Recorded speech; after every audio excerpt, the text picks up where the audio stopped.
Call this meeting of the Camarillo Sanitary District Board to order and ask the clerk to call the roll, please. Director Kildee. Director Moshe. Present. Director Tremblay. Secretary Santangelo. Here. And Chair Craven. Here. Mr. Tremblay, could you lead us in the flag salute, please? Certainly. Please follow me in the Pledge of Allegiance.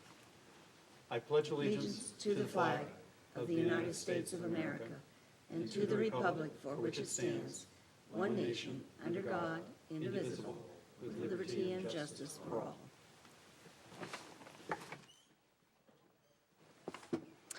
Thank you. Are there any amendments to the agenda? Okay, it will stay as presented. Public comments. I don't have any cards, but this is the time for the public to comment on items to the Sanitary District Board that are not on the agenda. Is there anybody who'd like to come forward and speak to us? Seeing no one come forward, we'll move to the consent calendar. Move the approval. There's a motion by Mr. Tremblay, a second by Mr. Kildee. Please vote.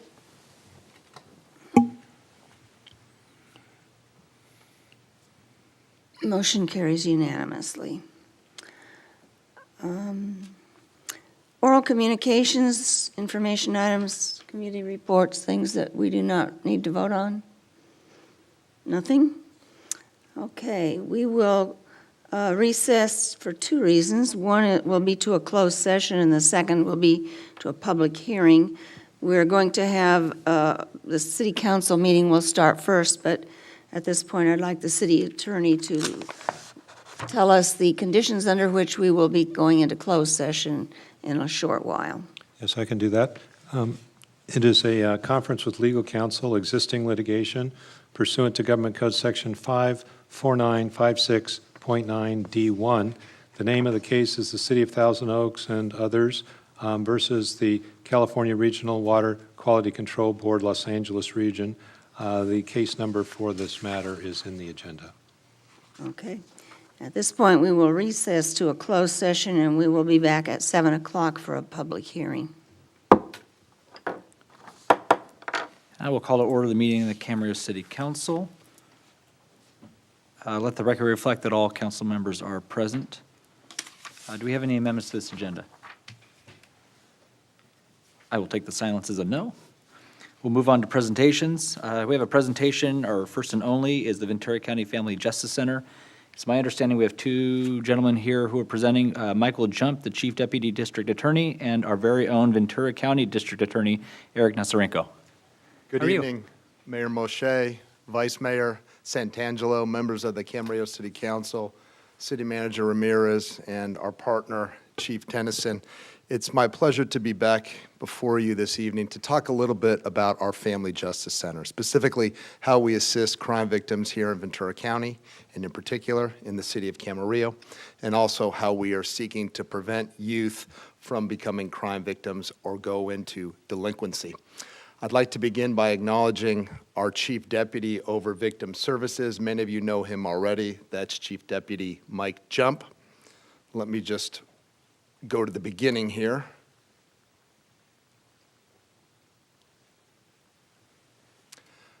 So the Family Justice Center, I'd like to begin with a sobering statistic. This one is from the World Health Organization. 1 in 3 women throughout the world will be a victim of either domestic or sexual violence in their lifetime at some point. Let's localize that message just a bit. What's happening here in Ventura County? This is for domestic violence crimes. That is a broader term to encompass stalking, intimate partner battery, violations of restraining order, child abuse. You can see that the most incidents occurred in 2020. I believe that's not by accident. When we think back to 2020, the stay-at-home orders, and the fact that more people were together in the home, it did indeed lead to a spike in domestic violence-related cases. Nevertheless, 3,000 on average every year. So obviously, these 3,000 cases and human trafficking, child and physical sexual abuse have a ripple effect on family, friends, as well as on communities. When we talk about that ripple effect, we like to cite the adverse childhood experience statistics from a 1998 study which canvassed over 9,000 individuals. It's not in any way counterintuitive to state that those who have either experienced dysfunction, trauma, or violence in their upbringing will have a greater likelihood when they become adults to experience heightened likelihood of alcoholism, illicit drug use, chronic depression, and a lower life expectancy. Similarly, girls who are abused as children are 62% more likely to be abused as adults.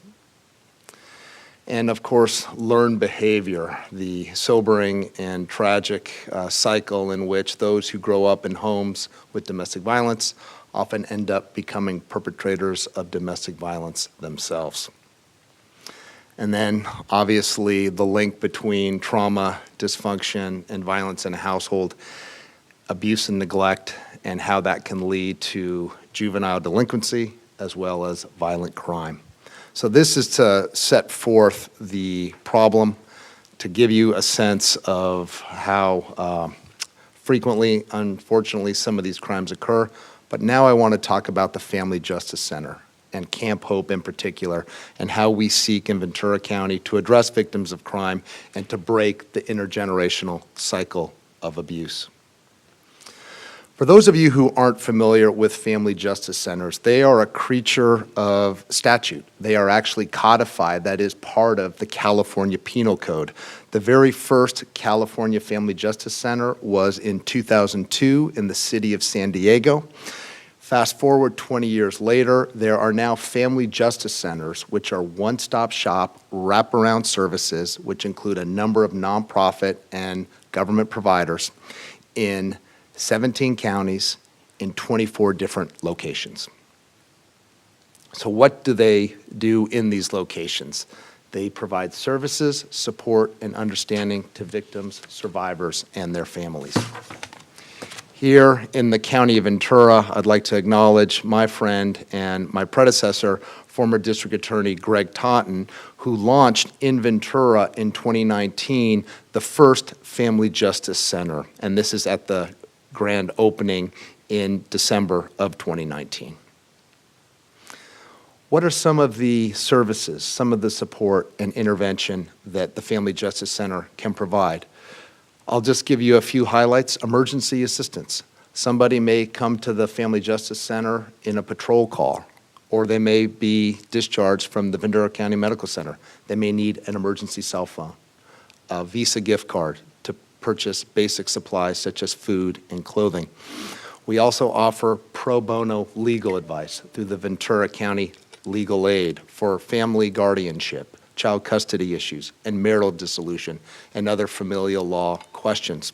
There's also a housing component, motel vouchers, the ability to separate those who are abused from their abusers. We also offer victims' compensation, that is, assistance with reimbursement for medical bills and hospital expenses, as well as for burial and memorial expenses as well. And I'm very pleased to share with you that at the Ventura County Family Justice Center site, we will soon have a domestic violence short-term shelter. It will accommodate up to 14 beds. Pets and children will be allowed for stays between 0 to 15 days. We anticipate this being available to victims of crime early 2023. So to localize the message to your city, to Camarillo, in the 3 years that we looked at, from March 2019 to April 2022, 467, a significant number, 467 victims have sought the assistance and intervention of the Family Justice Center. As you can see, a majority, or 64%, sought a restraining order to prohibit contact telephonically, through social media, or in person from the abuser. The vast majority who sought that assistance were female, 46% identified as white or Caucasian, 38% Latino, and 16% Asian, Black, or other. I wanted to just pause here for a moment because there will soon be a 25th Family Justice Center in the nearby adjacent city of Oxnard. And it became possible through the generous appropriation and leadership of Assemblywoman Jackie Irwin, your Assembly member. She was able to secure in the governor's budget $1 million for a family justice center in Oxnard.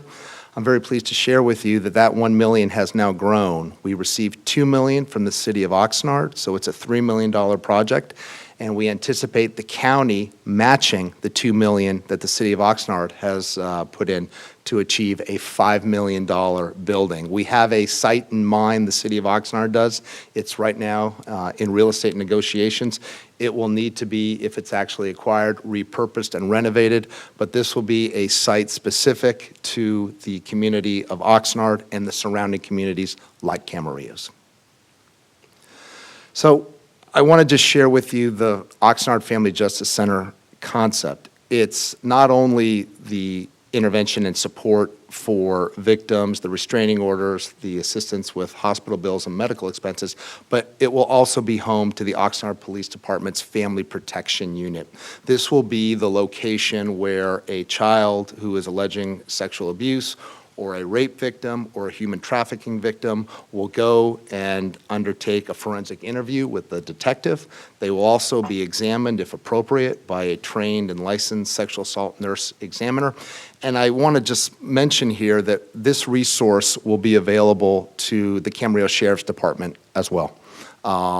In some instances, it may be too impacted to go to the existing Family Justice Center in Ventura. Thus, this is another option for the Camarillo Police Department for the men and women and Chief Tennyson and those who are part of his department. So I'm going to just conclude by talking a little bit about Camp Hope, and I have some good news to share with you, and this is somewhat hot off the press. It's the first time I've announced it publicly. Just to give you a background, Camp Hope is a nationwide program. It's specific to youth who have either experienced domestic violence or have seen it in their household. It is a nationwide curriculum with built-in programming. It has specific trauma-informed counselors who are dispatched to camps throughout the United States. Through Chief Deputy Mike Jump and our foundation, as well as my predecessor, former District Attorney Greg Taunton, we have done this since 2015. This last year, we had one of our biggest cohorts, 27 youth, who went to Camp Wassawagon in the San Bernardino National Mountains. This is at the Family Justice Center. They're about to embark on buses to get to the San Bernardino National Mountain area. And then to give you a sense about Camarillo, we had both participants and counselors from your city, 2 campers from Camarillo and 1 counselor. And to give you a sense of what they're able to do, they kayak, they perform paddleboarding, there's a swimming pool. This is both self-esteem as well as life skill exercises, and these are actual pictures from the camp and actual participants. Ropes courses, wall climbing, they do yoga, they have meditation exercises, and for some of these youth, it's the first time they've even been outside of Ventura County. Quite a transformative experience. And that is none other than Chief Deputy Mike Jump leading a campfire. You can see him up there on the rock. And the news I want to share with you is we just found out within the last couple of days that we received $80,000 for Camp Hope. To give you a sense of some of those contributors, 2 of which I can name publicly, 2 will remain anonymous. Sherwood Cares, the Lake Sherwood nonprofit, has given $20,000. Haas Automotive in nearby Oxnard, the same. And then 2 other anonymous donations totaling $80,000. So the idea of taking 1 week can suddenly be expanded to include perhaps more weeks, as well as more than 27 youths. And we're going to be closer to home this year, I want to share with all of you. We were in San Bernardino, as I mentioned before, but this go-around, we will be nearby in the Santa Monica Mountains National Recreation Area, specifically off of Las Virgenes in the Calabasas region. So a little bit closer to home. Chief Deputy Mike Jump and the foundation have identified a site, and very exciting to have it a little bit closer than San Bernardino. So that concludes my presentation. I look forward to answering any questions you may have, and it's good to be in front of you once again this evening, and thank you. Thank you. Thank you for the presentation. Do I have any questions, or Mr. Tremblay?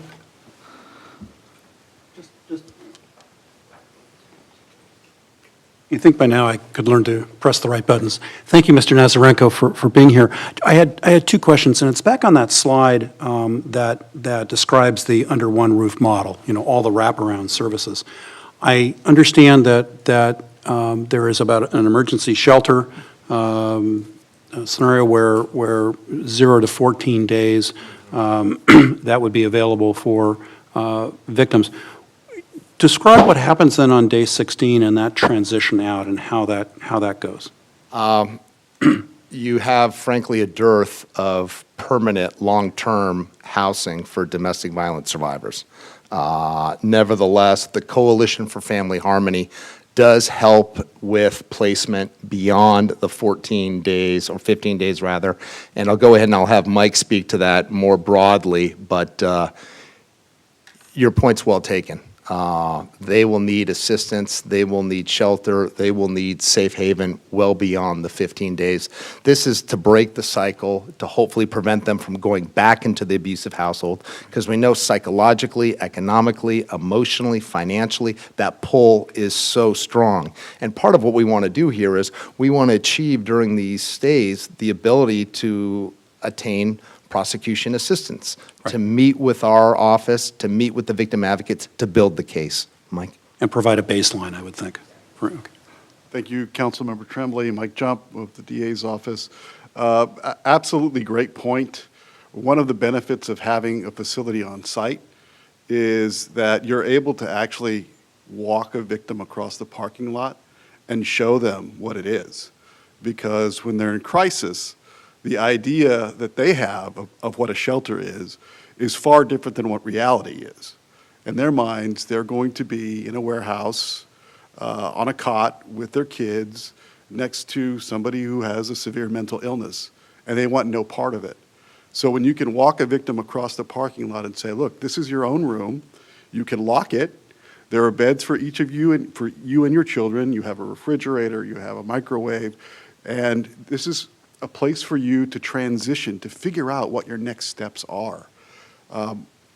Right now in Ventura County, there are only 24, in all of Ventura County, 24 domestic violence shelter beds. And so it's really, really difficult to get somebody plugged into the longer-term bed situation in Ventura County. And this is going to serve as kind of a bridge. There's other facilities, such as RAIN and other facilities that the county is working on.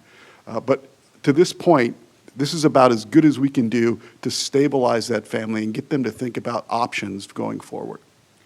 And I appreciate that. I think that period strikes me as being an especially acute period for someone, just a very traumatic period. And so to the extent that you can establish the baseline and then start providing the services. Mr. Mayor, I had one other additional question, if I can. With all of these services, and in particular focusing on the mental health services, are those services provided by county behavioral health? And if so, because I believe in asking compound questions, do the counselors follow, or are those folks able to follow those counselors after their initial experience at the Justice Center? How does that work? So the counseling comes from a variety of different sources. It may very well be behavioral health, depending on what kind of issues that family is facing. But then there are also counseling services that are provided by Interface, that is one of our partners on site. And, again, it depends on the circumstance. We have a contract with a child psychologist on staff at Interface. So if it's child-related, it's likely to go that direction. If there is a mental illness component or a substance abuse component, then we have those other resources at the county that we'll direct them to. And all of those are based on a case management system. So there is follow-up, there is a treatment plan that's established. And if there are cases of crisis where there is severe mental illness, we have a relationship with the RISE and the STAR teams to come out and do an immediate intervention. Okay. Just to add, Councilmember Tremblay and members of the council, we received last spring a grant from the Federal Department of Justice, and part of that grant called for co-locating a prosecutor at the Family Justice Center. So it's integral to this, not only the healing process, but also, frankly, the prosecutorial one, because we can identify victims of crime, link them early, not only to the detectives, but to a potential domestic violence intimate partner battery prosecutor for the purpose of building a case. Thank you, and thank you for, this is an absolutely essential service, and thank you so much to both of you and to your staff for working so hard on this project. We really appreciate it. Thanks, Mr. Mayor. Thank you. Vice Mayor Santangelo. Thank you so much for being here. As part of VCLA, I saw your presentation, and I also have a personal connection because I am friends with the Gonzalez family, and for many, many years. And so I watched Heather and her family and Jillian go through this, and I saw their part of helping this become a reality and their continued, I just saw Heather a few weeks ago, and just to see how much it has helped her family. And, you know, she is a Camarillo resident, so I thought it was really important to bring you out here so that all of Camarillo knows that this is here in our county. You also know that I've worked at Casa Pacifica, and I worked with these kids, and our entire foundation of treatment was based on adverse childhood events. And you know, you named 3 things. I can name 100 more disparities that these kids face as they grow up.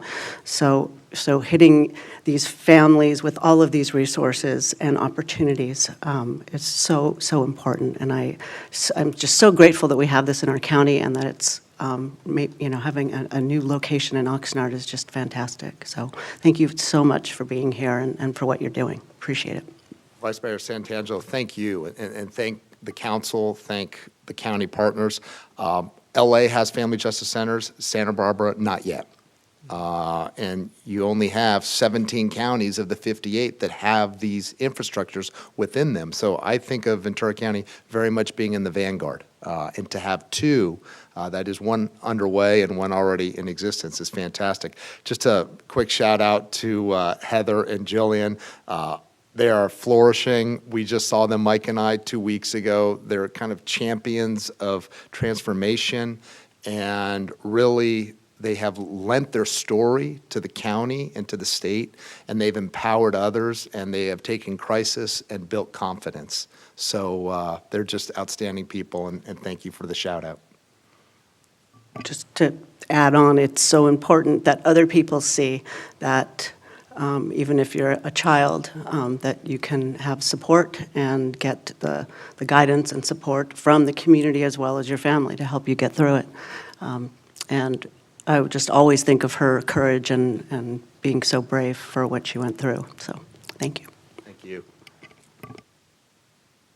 Well, thank you very much. Thank you for the presentation. This is in fact, as my colleagues have already said, this is a terrific resource for our residents, for our families, for those in desperate need. So thank you very much. My pleasure, Mayor. Thank you. All right, with that, we're going to get down to consent calendar. Move the approval. Second. All right, I have a motion and a second. Please vote.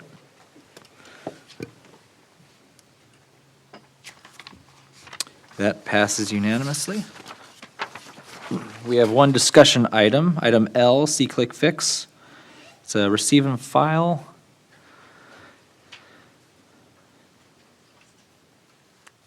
I think we're going to have a PowerPoint. There we go. We are. Thank you very much. Good evening, Mayor Mulchay and members of the council. We are making great strides in all things process improvement here in the city of Camarillo.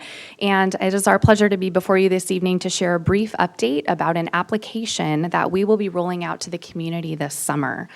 One of your city council objectives for this fiscal year was for city staff to explore a community mobile-based application for establishing a more transparent and collaborative system for ease of reporting and tracking public works and city code matters needing attention and resolution. To that end, we are excited to share with you that we have entered into an agreement with SeeClick Fix, and we're gearing up to launch a mobile app to our community by the end of July. Our mission is to serve the community, and we continue to explore new and improved ways to enhance customer service, make our processes more efficient, and have better two-way communication with residents and businesses. And one of the ways that we can improve is to make it as easy as possible for community members to inform city staff if there is an issue that needs to be addressed.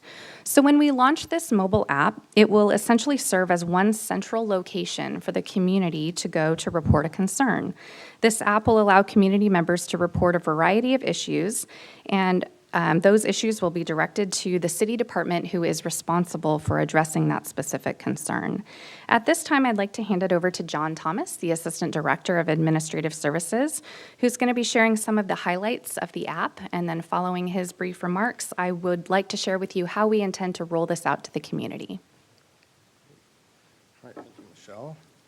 So this process started in the fall, and since then, staff has reviewed several community-based applications and analyze their use for working with our existing in-house work order processes, as well as with the police department's process, especially around the category of graffiti.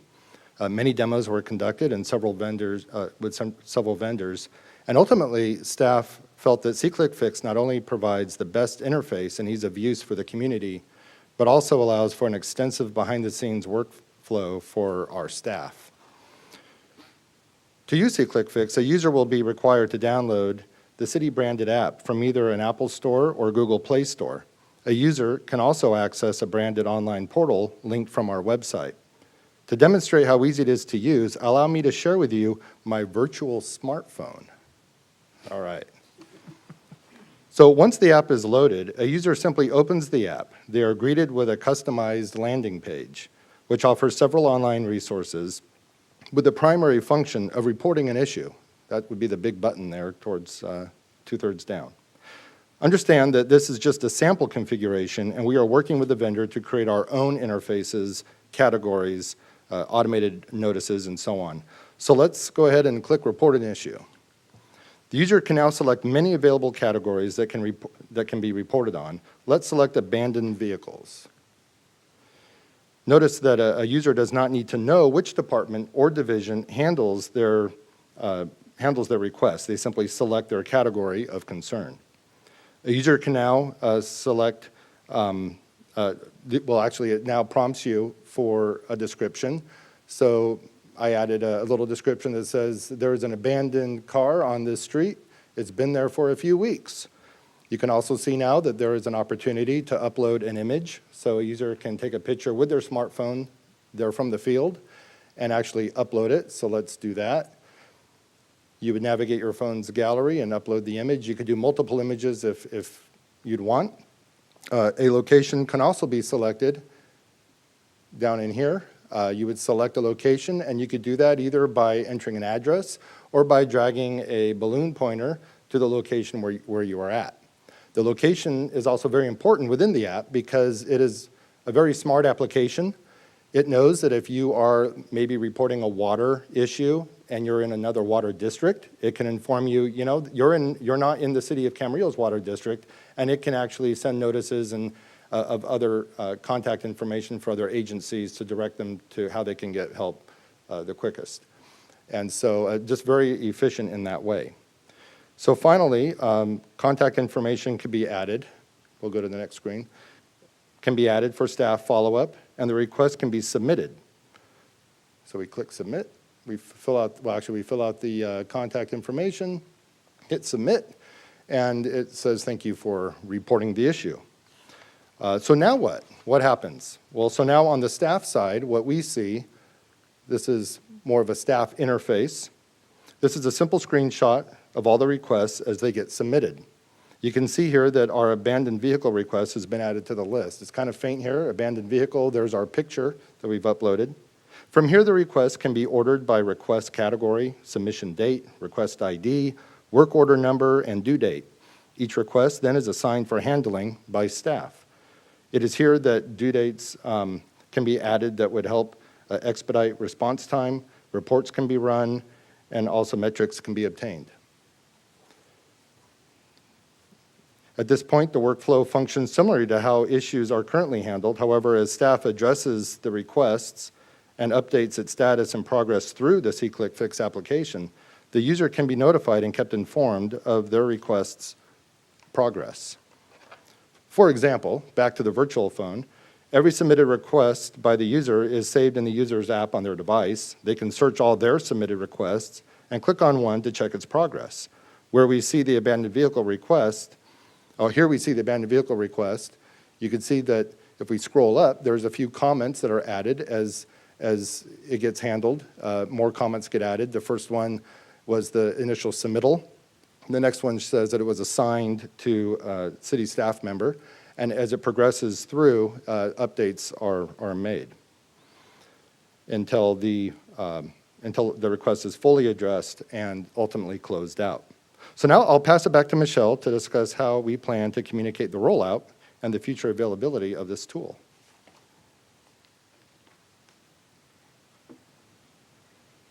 Thank you. So we're excited about launching this app because we really feel like it's a win-win. Not only will it enhance our current work order process, making it customizable, easier to monitor, it's going to make it easier for our residents and businesses to report concerns to the city. So by having one central location for community members to report a concern, it will provide more transparency to our community about what concerns have been reported and when concerns will be addressed. So when we launch this app, we will be rolling out a messaging campaign that will include a new trending topics webpage. That webpage is going to have a complete how-to guide to describe exactly how to download it and how to use it. But just as important as the initial launch of this information and the outreach, we plan to incorporate our outreach into ongoing city messaging. So we'll continue to include this in our digital city scene newsletter, ongoing social media posts, and public service announcements. Because by sharing reminders and continuing to educate our community about this mobile app, we will help to ensure its success as a meaningful tool for our community to use to report concerns to the city of Camarillo. Thank you for the opportunity to share this with all of you ahead of the official launch. We are excited about this step toward better engagement with the community. And unless you have any questions of myself or John, this concludes staff's presentation. Thank you for your time. Questions? Comment. Okay, we'll start with a question. Mr. Tremblay? I keep doing that. I keep pressing the wrong button. I don't know why. Michelle and John, thank you for a very good presentation. Thanks for working on this project. I do have a number of questions. There are going to be a number of folks in our community who are not going to be conversant with, using the apps on their phone, or may not have phones, but they may be conversant with using the web portal. Where will the link be on the city's website? Right on the homepage? Yeah, so we will make it very prominent on the homepage so that at least during the initial launch, and actually there are reporting features already on the site. We'll certainly make sure it's there as well. Okay. Just a couple hypotheticals on it. This sounds to me like, it's a wonderful idea, but I'm thinking in terms of what does one do in the event of an emergency. So let's take hypothetically, you have a water main leak within the city, but it's not within Camarillo, it's within the area of the city that the city's water department is responsible for.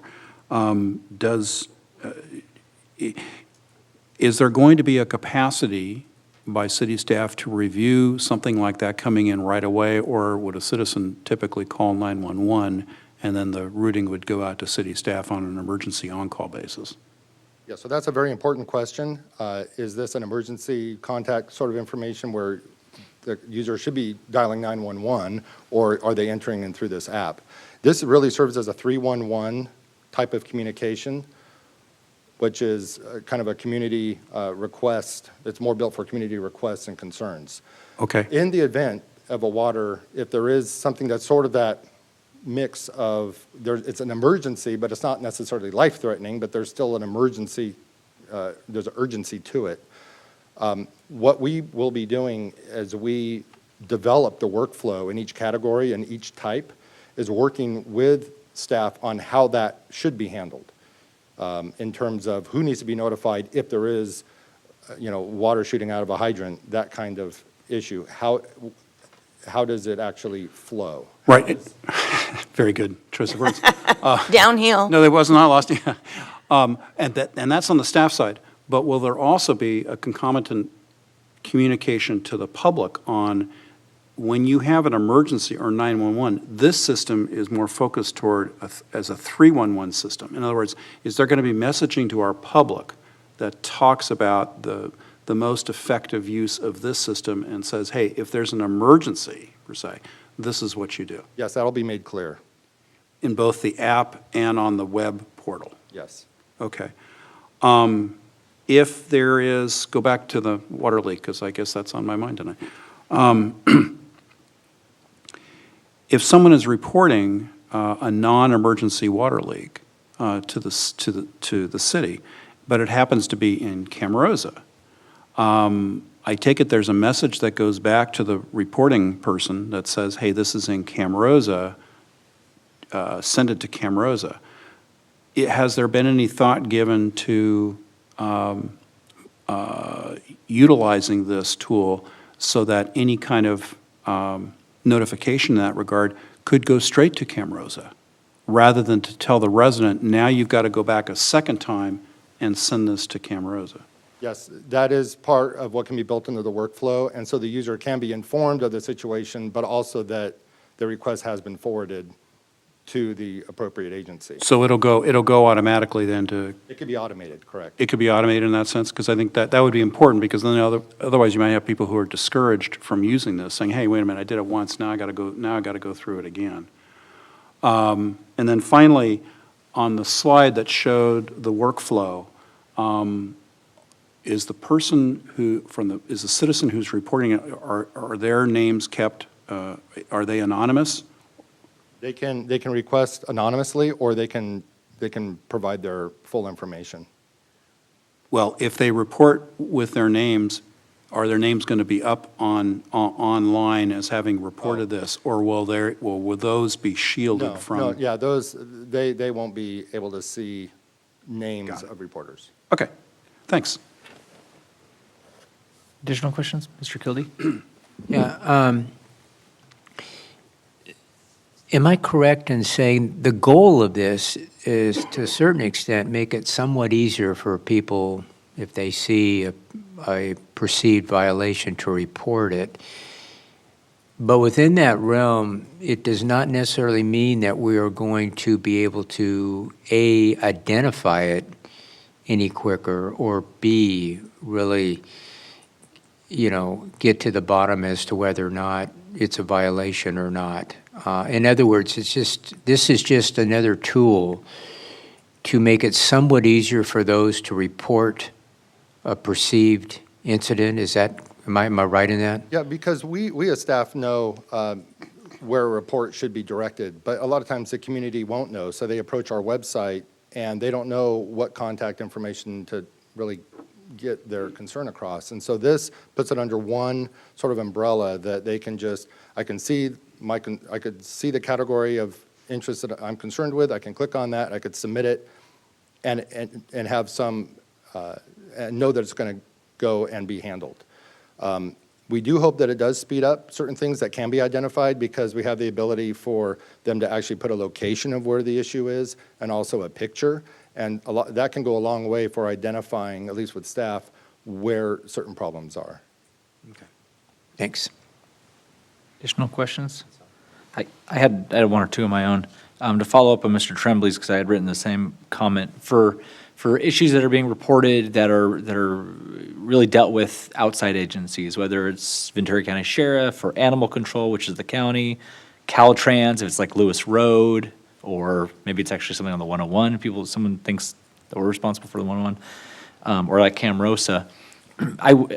I guess you kind of already answered the question. I just want to double down and suggest that those things be, where we can, auto-forwarded, and not tell the person to, oh, sorry, but that's someone else's responsibility, here, go here, because that will, to something Mr. Tremblay had said, it will not build a lot of confidence in people. So to the extent they can have a one-stop shop for submitting a request, and we can tell them and promise them and guarantee them that that request is being automatically forwarded.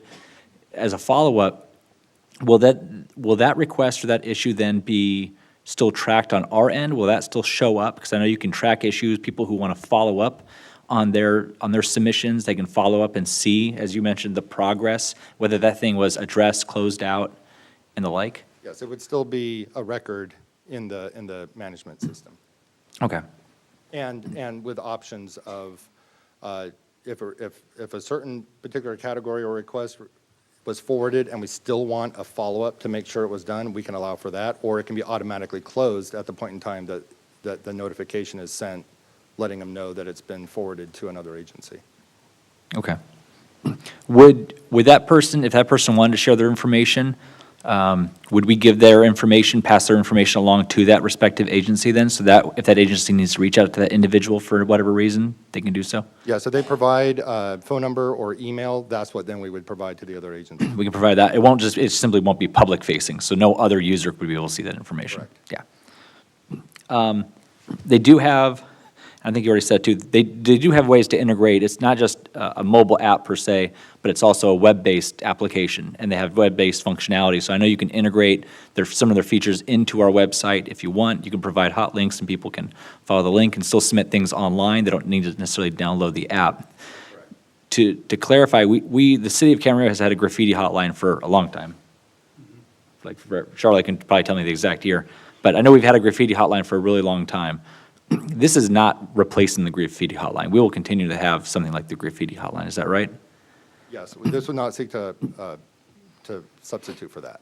Right. So for people who are used to that resource, like that resource, and maybe they're not as tech savvy, they can continue to use that as a resource, and we'll continue to answer the call via submissions via the phone call.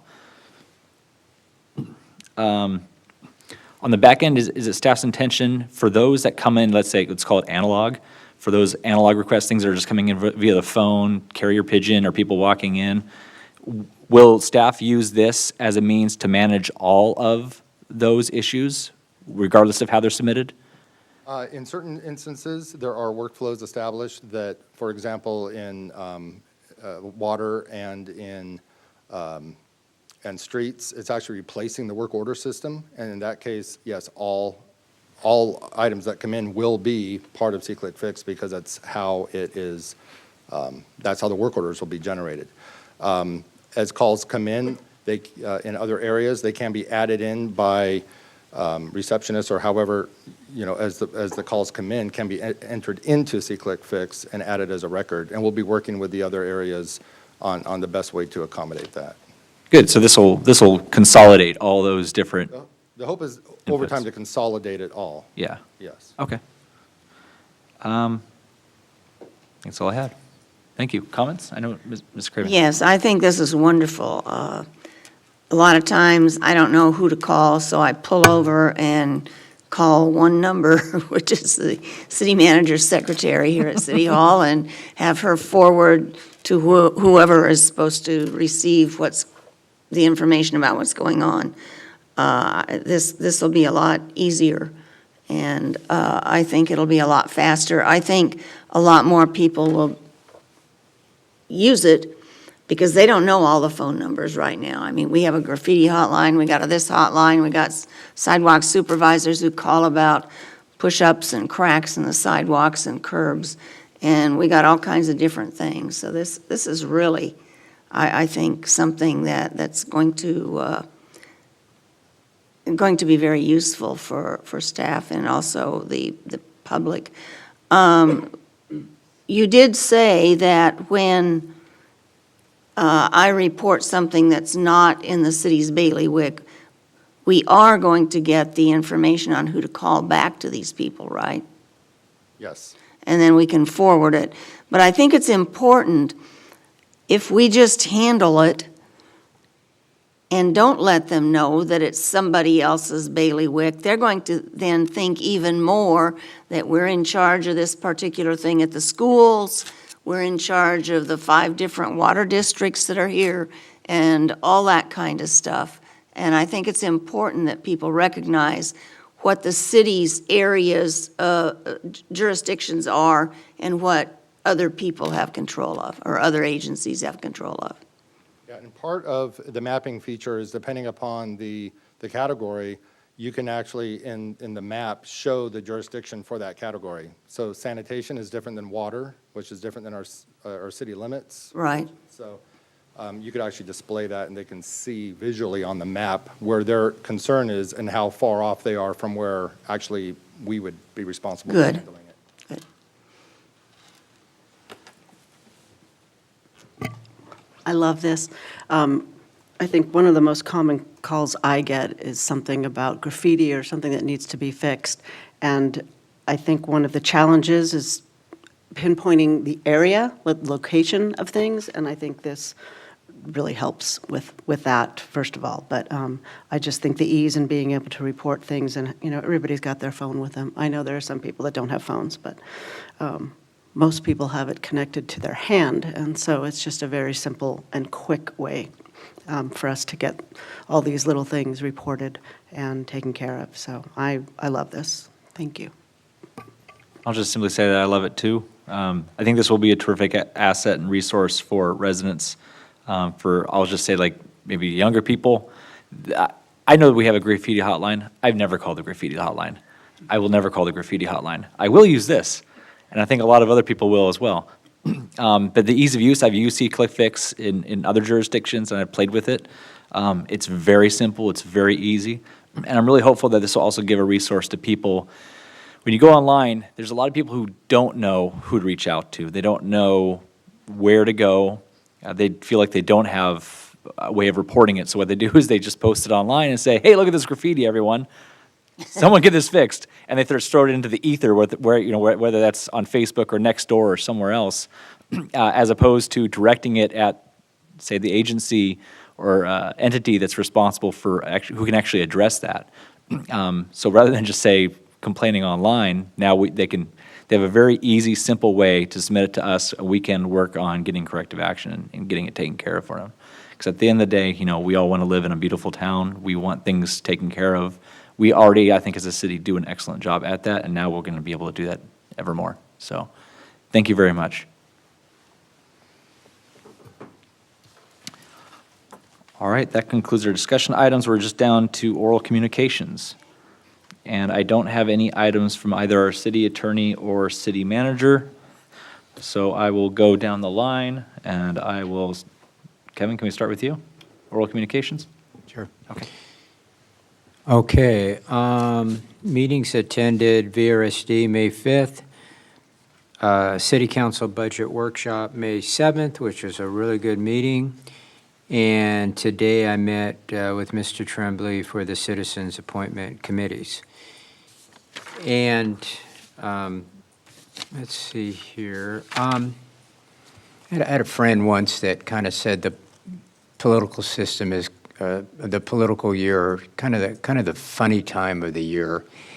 And it's a little funny out there for me with the political signs. And I know staff is working on that. But all of the candidates, to what my knowledge, have received what our sign ordinance says. Now, I have to give them credit because some of them are pretty clever where they've put them as to whether or not they're on,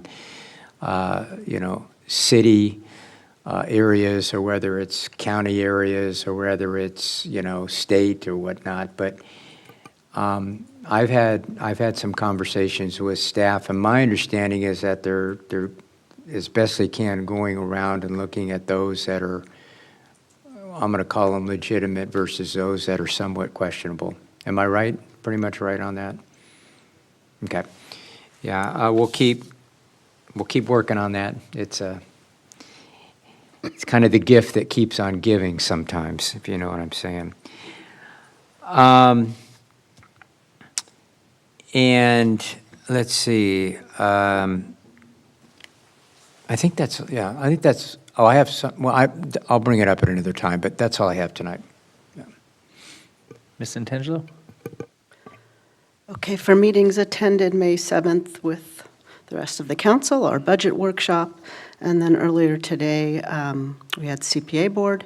On May 3rd, I was also at our Law Day dinner, which was really nice, and I heard that after I left, it was very fun as well. I just wanted to mention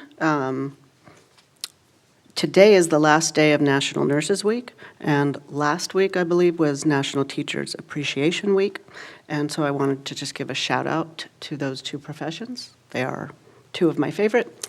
I know I'm biased, but I think especially given what we've gone through in the last 2 years, obviously nurses are dealing with COVID in many ways, and then also our teachers, what they have been doing has just truly been heroic, teaching on Zoom and in hybrid and getting kids back in the classroom.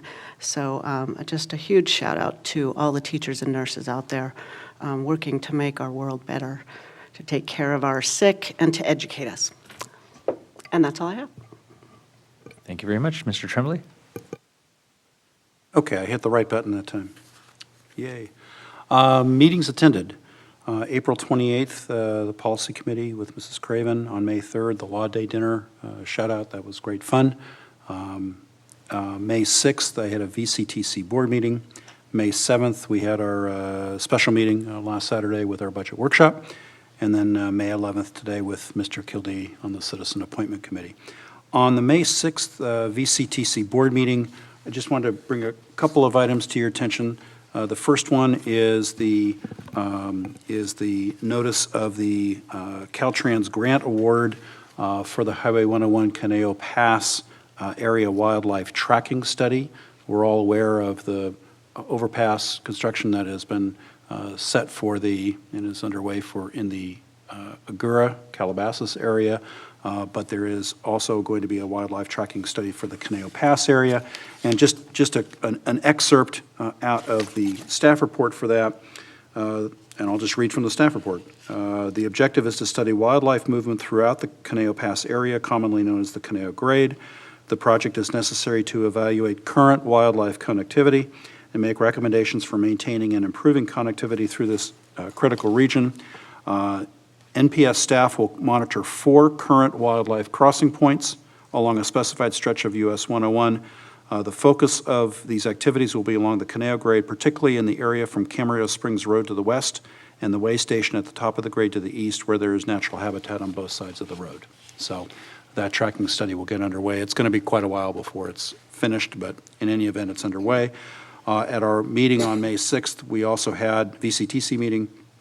We also had an update on the US Highway 101 HOV widening project, and that's still in the planning and environmental documentation stage, which is going to go on for quite a while. And then we had a report on our recent workshop with the goal setting for VCTC for this next fiscal year. Finally, on the water conservation side,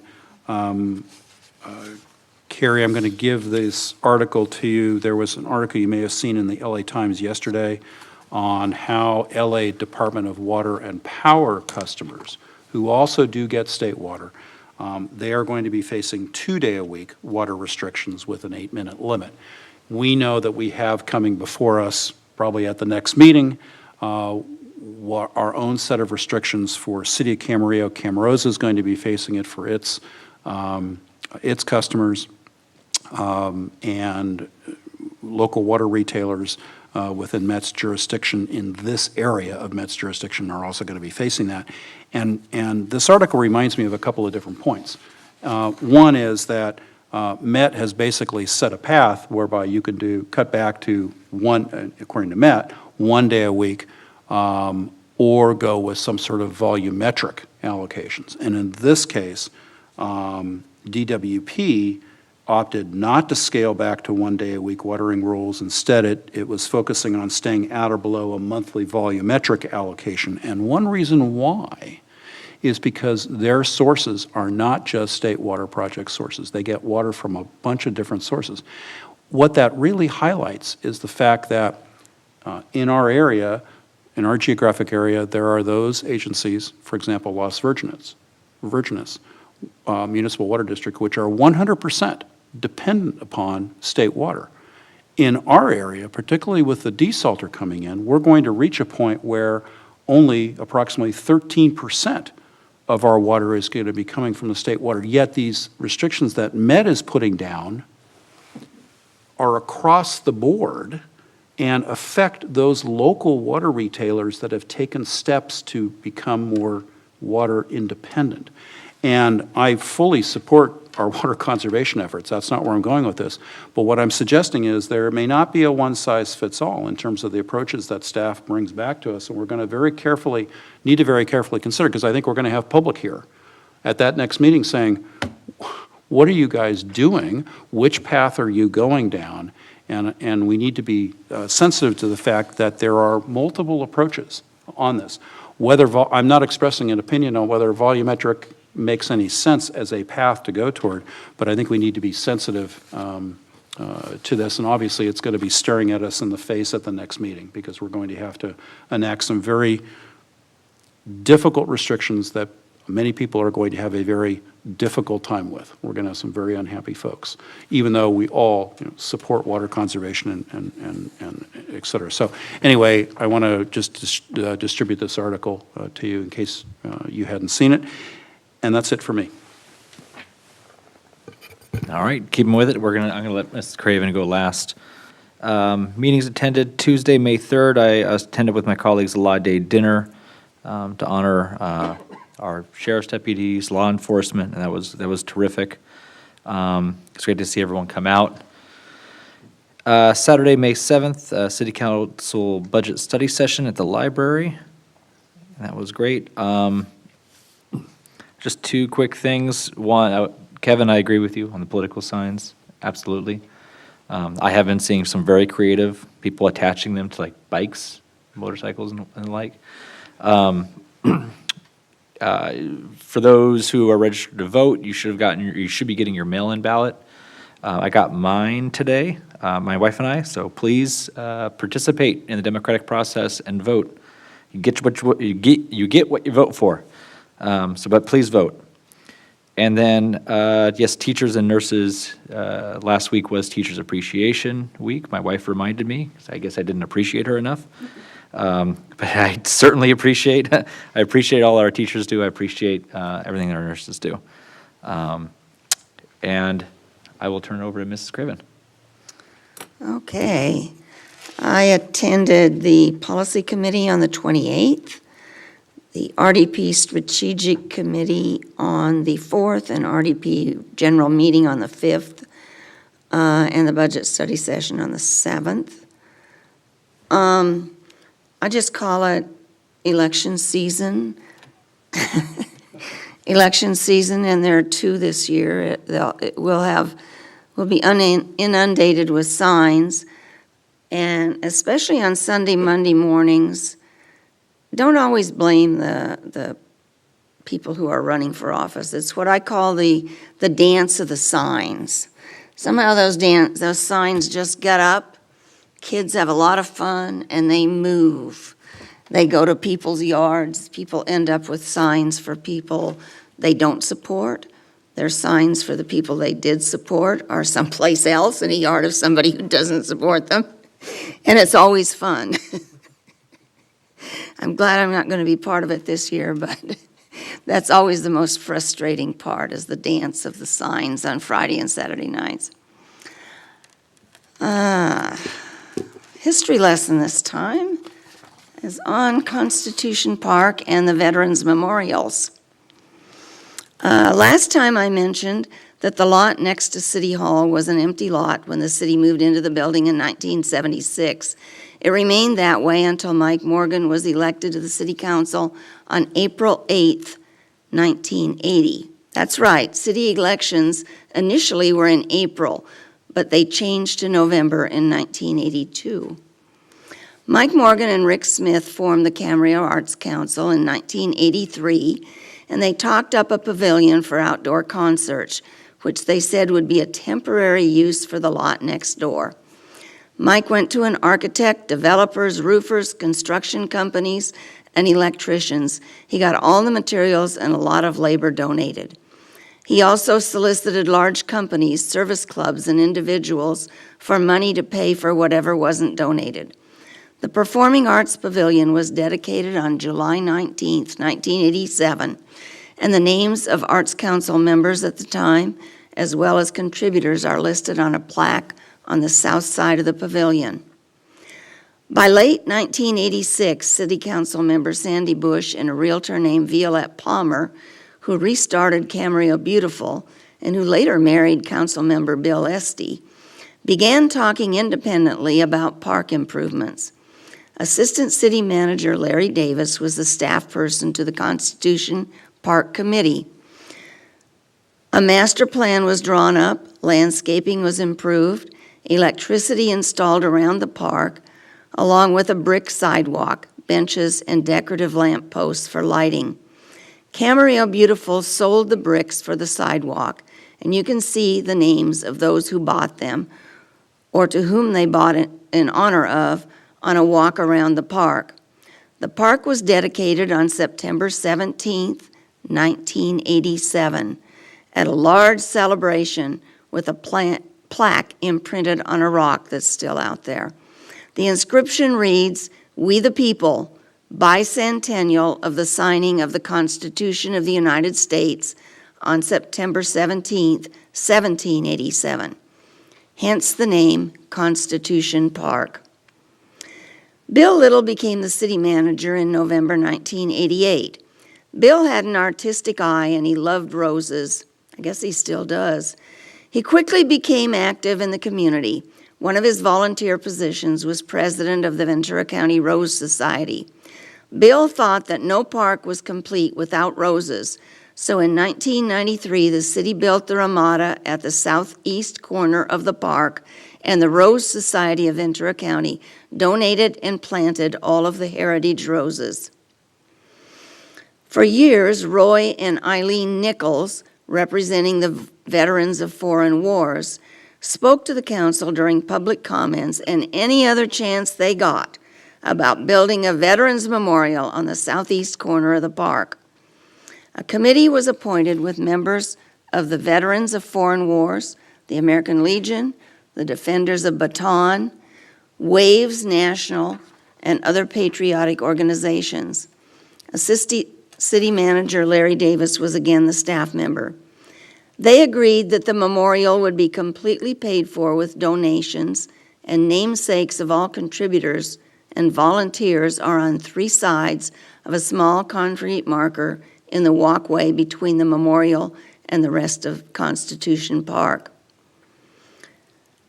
The memorial, consisting of a monolith with attached brass insignias of the Army, Coast Guard, Marines, Navy, and Air Force, has roses in the foreground and a flagpole behind. A semicircular concrete bench with Spanish tiles is also behind. The Veterans Memorial was dedicated on Memorial Day 1994. And you might remember that the time they probably were talking to us was a time when we didn't have any money. Hence, it was completely paid for by donations. There were a couple of refreshes in the meantime, but nothing major until 2016, when the city signed up to participate in the Department of Defense's effort to commemorate the 50th anniversary of the Vietnam War. As a participant, we agreed to hold 2 events per year to honor Vietnam War veterans during 2016, 17, and 18. A committee was formed that included 2 council members, representatives of the American Legion, and 2 former commanding officers of Naval Base Ventura County. Kathy Talley was the staff member. We organized the 6 events that were attended by hundreds of Vietnam veterans, but at every committee meeting, Joe Ortega, one of the American Legion representatives, brought up his dream of having a large memorial visible to all with the names of all Camarillo residents who had died in each of the wars. There was a small plaque at the base of a flagpole at the swimming pool that listed some of those who had died in the Vietnam War. That plaque was later moved and it's now on the swimming pool wall. But he wanted all of the those who had given their lives in the fight for freedom from all of the wars. The American Legion finalized the list of those known to have died during World War II, the Korean conflict, the Vietnam War, and Southeast Asia. They were not able to find records of any local person who had died in World War I. While the city paid for the new memorial, the American Legion donated the brass plaques. The large granite memorial in honor of the city's fallen heroes, with all the names by war inscribed on brass plaques, was placed between the semicircular bench and the monolith and dedicated on Veterans Day, November 10th, 2018. And I'm going to bring up here, it's not in Constitution Park, but one of the sources was some things I had written for the time capsule, and it might be that not everybody knows about our time capsule. In the year 2000, the city did several things to celebrate the new millennium. One of those things was to place a time capsule in the base of the clock that stands on the south side of Ventura Boulevard at the intersection of Arneal Road in Old Town. So that's this week's history lesson. Next time it'll be like all of the libraries we've had in Camarillo. Thank you. No, that was terrific. At this time, we're going to recess to closed session. I'm going to ask the city attorney to read the purposes for our needing to go into closed session. This closed session is authorized by Government Code Section 54957, a threat to public services or facilities. It'll be in consultation with the city manager, city attorney, police commander, and the assistant director of administrative services. Thank you. And I assume we have no public comment submitted, and I don't see anyone here looking to speak. So at this time, we are going to recess into closed session. We'll be back for our 7 o'clock agenda.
I'm going to reconvene the meeting of the Camarillo City Council.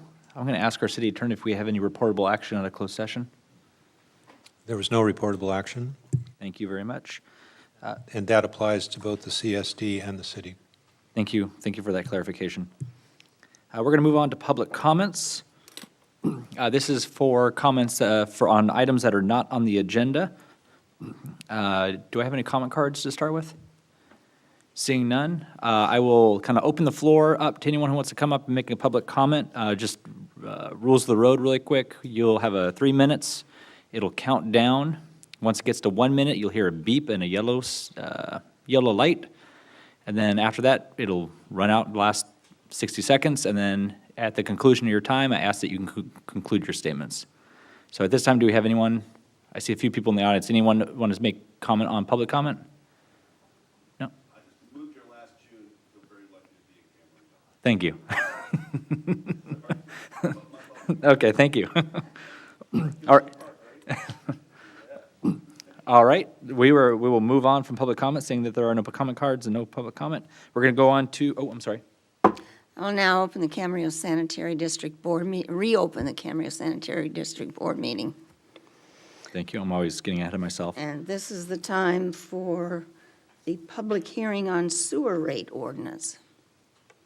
Could we have the staff report, please? Yes, thank you. Mayor, members of the City Council, members of the Sanitary District Board, my name is Mark Uribe. I'm the Finance Director for the city. And I'll be doing a joint presentation. We'll be talking about both the water rate study and the sewer rate study. And then council will then open up each of the 2 separate public hearings. First for water, have public comments, discussion, take action, and then the second public hearing on the sewer rates would be open again. Now, that's reversed of what it says on the agenda. Apologies. So that would be the order. Okay. And then, again, the public hearings will be separate and actions will be separate before we move on to the next one.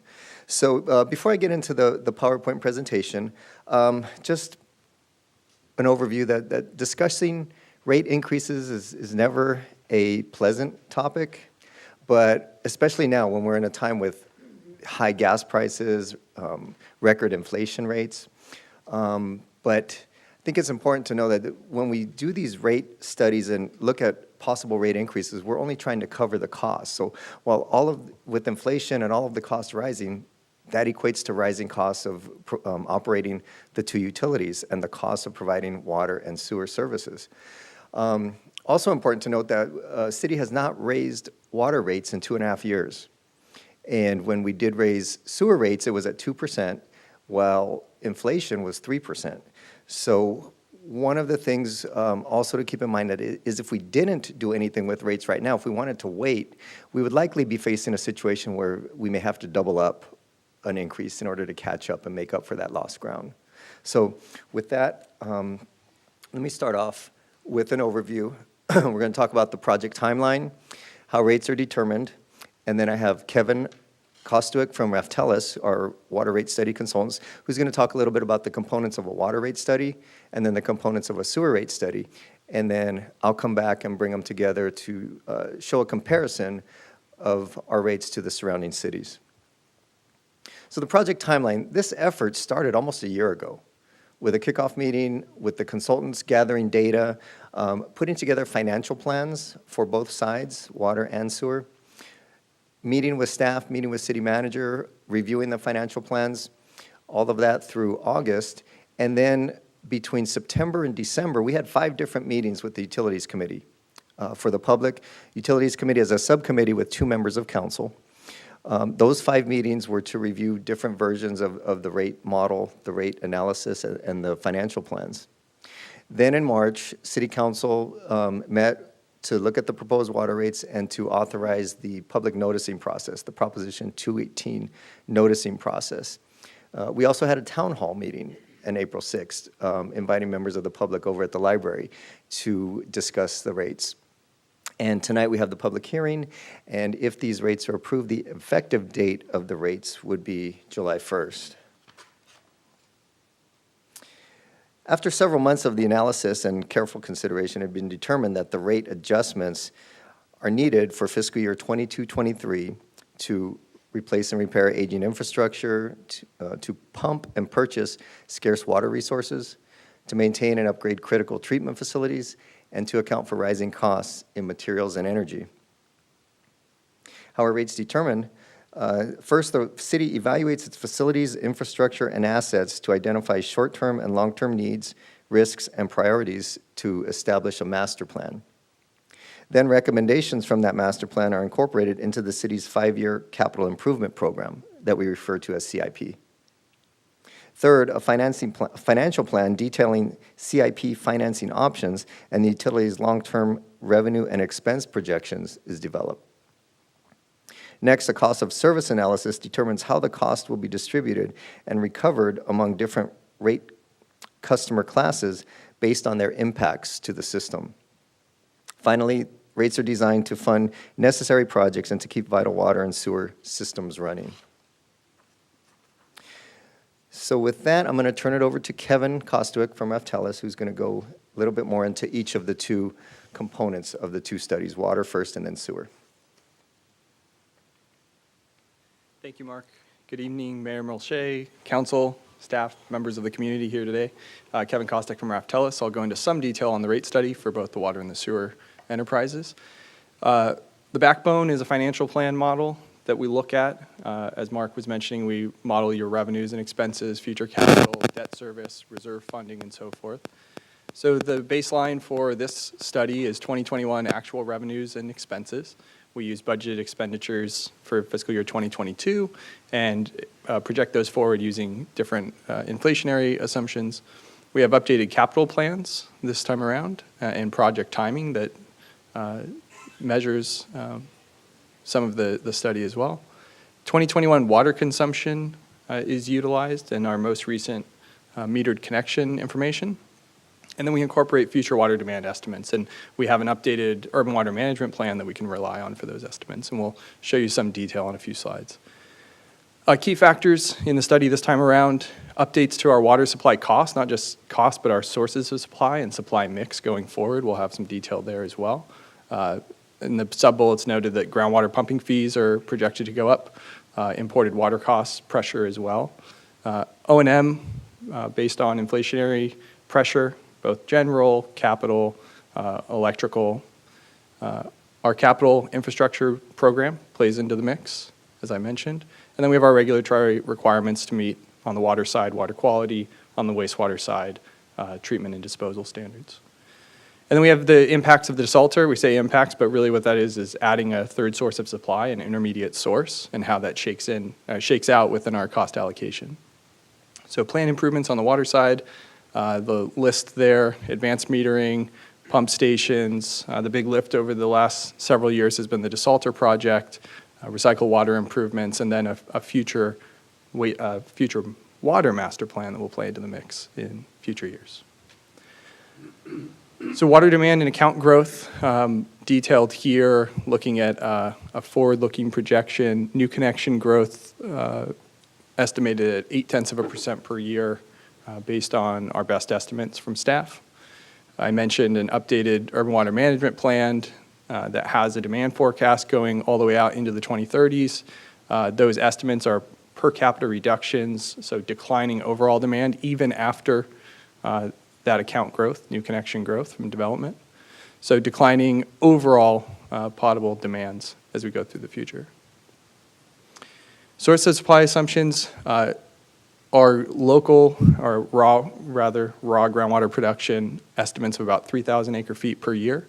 That's down from historical. That was more like 4,000 acre feet per year because of pumping limits in the basin. At full production, the Disalter will add 3,800 acre feet of water. So that gets us to about 6,800 acre feet of supply, and then the remainder would be backfilled from purchases from Cayugas, wholesale imported water. I mentioned cost pressure, so those pumping rates from Fox Canyon are expected to increase from $40 to $220 per acre foot as they go through implementation of SGMA, the Sustainable Groundwater Management Act. And using some conservative estimates on future Disalter O&M costs, roughly 5% per year. So that lays the groundwork for the financial side, but on the water utility, we are performing a cost of service analysis this year and some proposed rate structure modifications. So the cost of service, what does that do? Well, it takes our revenue requirements, which is just a jargony way of saying what are our total costs when we capture O&M, capital, any debt service, and reserve funding. We take that big bucket, we identify all of our different water system components, the costs for those different components.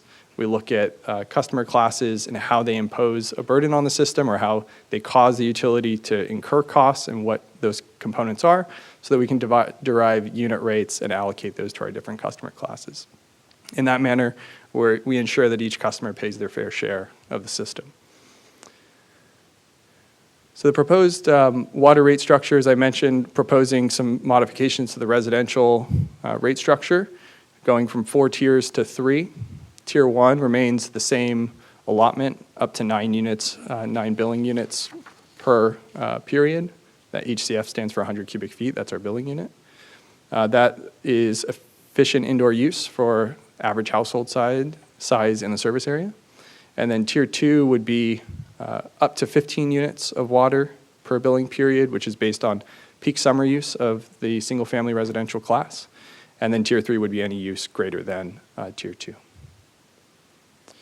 So the drivers on the commodity side, commodity being our water use rates, our supply costs are the primary driver. So less raw groundwater, it's more expensive. We're adding in a new intermediate source of supply in the Disalter production, and then less imported water from our wholesaler. Comparing the residential tiers, so currently, again, we have 4 tiers. You see the volumes allotted in each tier there, up to 9 units in Tier 1, 10 to 18 in Tier 2, up to 24 in Tier 3, and then a 4th tier that's greater than 24. And again, proposing to reduce from 4 tiers to 3 tiers to improve, just simplify the rate structure and to update based on current demand patterns, since it has been 9 years since the last cost of service analysis. And you see the proposed rates. Tier 1 would go up relative to current. Again, less and more expensive local groundwater. Tier 2, close to the same, although that allotment does decrease from 18 to 15 units. And then Tier 3 and 4 are somewhat harmonized and getting the benefit of that new intermediate source of supply in the Disalter. So some key points on the proposed rates and structural changes. Again, just to hammer home that the water supply mix is the primary driver in the change to the water use rates. Our fixed charges are proposed to reflect more of a historic revenue recovery on fixed charges. Historically, we've been about 25% fixed revenue recovery. As demands have decreased, that's climbed to more like 30%, and so we're meeting that in the middle, about 27.5%, and what that does is it reduces our fixed charge and kind of mitigates the impact to the increase in Tier 1 water use rates. And as Mark will show in a few minutes, our water service still remains second lowest in the region among surveyed agencies. Our fixed charges that are by meter size and increasing by meter capacity. You see the current charges there and then the proposed. That is a combination, the change in the rates is a combination of a 2% overall increase to the water utility and this updated cost of service analysis. The common meter and most connections are at that 5/8 and 3/4 inch. So you see a savings going from 2382 to 2203 in the proposal, so a decrease in the fixed charge. And then our commodity rates showing the residential rates once again on the top portion of the table for inside or city residents, and then outside city rates in the middle section of the table, and then our uniform classes, so CIG, our commercial users, and then landscape, agricultural, and construction water use last. So before we turn to CSD, I'm going to pause here for any questions that there might be at this time. Do we have any questions on? Yeah, Kevin? Yeah, thanks for being here. Just a couple of things. Well, first of all, we've used your firm for several years to go and do a deep dive into our water rates specifically. But can you kind of talk just a little bit about kind of what you're finding out in other municipalities that you deal with too, and perhaps maybe and I know Councilmember Tremblay brushed upon this a little bit earlier tonight, and so have other council members, but the benefits of a desalter and what that would do to our rates if we didn't have that other source? Well, if you didn't have that other source, you'd be relying more heavily on Callegas, on the wholesale provider of imported water, and we're seeing what's happening or what will happen in shortage with mandatory reductions. So you'd be much more reliant on an outside source of supply that's arguably less reliable, and you're able to provide water that's not just local, but cheaper than it would otherwise be if that purchased water is available. Mm-hmm. So not necessarily a cut in the cost of water, but the increase, because we have this, will go up somewhat slower than what potentially it would be if we didn't have that. Is that fair to say? I think that's fair to say, and it's also somewhat within your control, where you're kind of, you don't have control over wholesale water costs and their rate setting, where you have some control over the costs that are incurred on your own facilities. Thanks, that's all I have. Any additional questions? No. All right, thank you very much. So we're going to continue on, move to the CSD side to close out the presentation. Sewer rates overview. I guess we're going to go through the same dance here. So components of the rate study on the CSD side, same 2021 actual revenues and expenses, using our 2022 budgeted values to project forward off of, and again, updating our capital program from the year prior. We do have new wastewater treatment plant master plan results. Those are preliminary, but those are factoring in for the long-term planning. And then obviously our most up-to-date connection counts and wastewater flows for calculating and projecting CSD revenues. Key factors on CSD, O&M expenditures, and again, inflationary pressures, just like on the water side. Again, capital infrastructure needs and future wastewater treatment plant upgrades, and then our regulatory requirements. The capital plan bolded there is the wastewater master plan, which will there'll be a decent amount of capital in the future that we're planning for, and the other project would be the Pleasant Valley Sewer Force Main. Summarizing the key points on the sewer rates, so capital infrastructure, that's our primary driver, future capital planning. We do have strict regulatory requirements on treatment and disposal to guide that process. And our sewer service, it remains about average among surveys agencies, even with the overall increase, which is proposed at 4%. Schedule of residential sewer rates with that 4% increase. We have several different residential classes that all pay a flat charge per dwelling unit. So you see the single-family residential rate, which is the majority of our customers, from $56.95 up to $59.23. Then for non-residential CSD customers, they have a fixed and a variable component. So fixed is based on meter size, up to a 3-inch connection. Again, the most common, even within the commercial class, I believe is a 3/4 or a 1-inch connection. And then the flow-based charges that are differentiated by user class, because we want to capture both the flows, the wastewater generation from these classes, and their varied strengths. And we'll pause here for any questions. I have one, may I ask a question? Kevin? Could you briefly talk a little bit about the non-residential rates, how they're gathered, and if there's any differences between the two? Within the non-residential classes? Yes.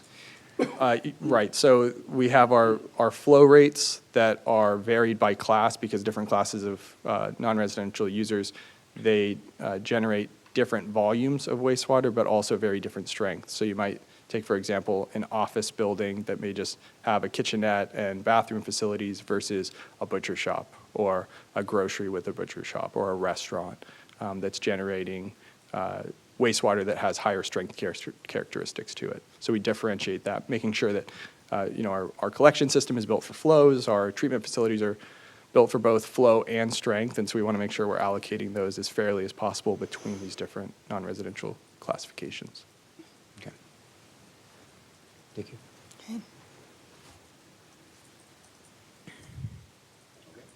I'm going to hand it back to Mark to close us out. Okay, thank you. Okay, so now bringing it all together, looking at what a customer impact would be for a typical residential user. We estimate, use this example of someone using 12 units or 1,200 cubic feet per month. That's been the average that we've seen. What that does is a bill of $106.69 with the proposed rates would go up to $111.26. And when you put that up against the surrounding cities and agencies, we're near the bottom. Again, today we're at this rate. With the proposed rates, we jump up to that level. So that's the first thing. The second thing to keep in mind is that several of these other agencies may be going through a similar process as we are now, either considering rates or raising rates. And I believe at least one of those is on a 5-year plan with 5% rate increases per year that they've adopted. So those will continue to go up as we move forward. We talked briefly just now about the industrial customers, commercial industrial government, the non-residential. As Kevin mentioned, they're based on strength of flow, but this is what their increases would look like. Now, we have to consider what would be the consequences if rates aren't adjusted. So deferred investment and maintenance puts the city's water and sewer systems at risk of failure, ultimately resulting in costly emergency repairs down the line. As mentioned, the preliminary data from the wastewater master plan indicate that substantial upgrades are needed for the plant to operate efficiently, meet future demands, protect the environment, comply with regulations, and withstand climate uncertainty. And as I mentioned in the beginning, that making modest revenue adjustments of 2% and 4% allows for gradual rate adjustments as opposed to sudden hikes, whereas if we were to forego doing anything right now, likely see a doubling effect if we were to revisit it a year from now. The supporting transparent public outreach, this time around we've spent a year on the process, more than we ever have before. Part of that is really expanding on the public outreach. We had a town hall meeting, we had FAQ sections on the website, we did a lot more outreach in the city news, utility bill inserts, social media. So trying to put out a lot more information. We're trying to do that as a whole within the city on all types of information. This sewer and water rate study and proposed rates is just one of those areas, but that's an example of more of the public outreach and why this process has taken a little bit longer than in the past. So in this last few slides, I wanted to touch on a few of the frequently asked questions. We have about 20 up on the website. We've had those up, I believe, since March, but just to focus on a couple of them.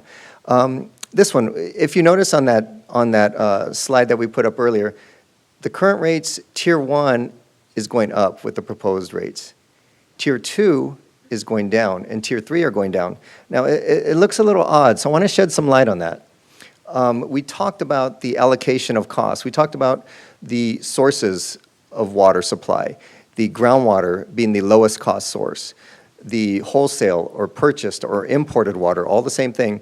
Those are the ones that are the highest cost. So the way we had the rates currently structured is the Tier 1 would be solely the groundwater, solely the lowest cost option of water supply. Then in Tiers 2 and 3 is where we start introducing the purchased water, the much more costly wholesale water supply. So a couple things happening now with these new proposed rates. Number one, the costs to pump the groundwater, that is the lowest cost source, Still the lowest cost source, but it has gone up significantly. I think we had a chart up there, a graph that said pumping fees had gone from $40 to $220 per acre feet. And that's pretty significant jump. So that's one component of what's happening in Tier 1. It's still benefiting from the lowest cost water supply, but the cost of that lowest cost water supply has gone up significantly. The second part is, Kevin mentioned, we're introducing the desalter water. That's an intermediate step between the lowest cost groundwater and the most costly imported water. So introducing that desalter water as an intermediate step or cost source is spread through all the tiers. So what we're seeing is this lowest cost tier is now seeing higher costs for the groundwater, for the pumping fees, but now it's also adding the next level of cost category for the desalter water. That's why we're seeing an increase to that category, to that Tier 1 category. On the Tiers 2 and 3, that we're primarily seeing the purchase water, the most expensive source of supply, are now seeing a share of that desalter water. That's the middle cost. So they're seeing a less costly addition to their supply mix. So that's why those Tier 2 and Tier 3 are going down. On the next one, how does the desalter facility impact rates? Kevin touched on that a little bit. It maximizes the groundwater supplies. It reduces the need for more expensive imported water. The groundwater was necessary to be mixed with imported water to meet quality standards. So now we have that desalter water that's able to produce more quality, higher quality water, rather than mixing with the more expensive imported water. And also, it allows for better local control, as Kevin mentioned. Next up, when was the last time the city increased its rates? I mentioned that early on. That, well, first of all, we evaluate rates every year. The last time water rates were increased was in January of 2019. That's 2.5 years ago. That was a 1% increase. And sewer was last January 2021 at 2%, while I mentioned the 5-year CIP is 3%. Will rates continue to increase each year? Well, they're being evaluated every year. The ongoing operating and maintenance costs continue to rise due to inflation. I will say that at the time we completed this study and started having discussions back in September, October, we were looking at 3%, 3 to 4% CPI. Now it's over 8%. So that was not factored in. So it's a way of saying when we revisit this again next year, we'll likely see what's going on with inflation, whether that has come down, what the projections are for the future. Those are some of the assumptions that are built into the model. We also have an aging capital infrastructure that needs to either be repaired, maintained, or replaced. That's part of the master plan studies that we touched on as well.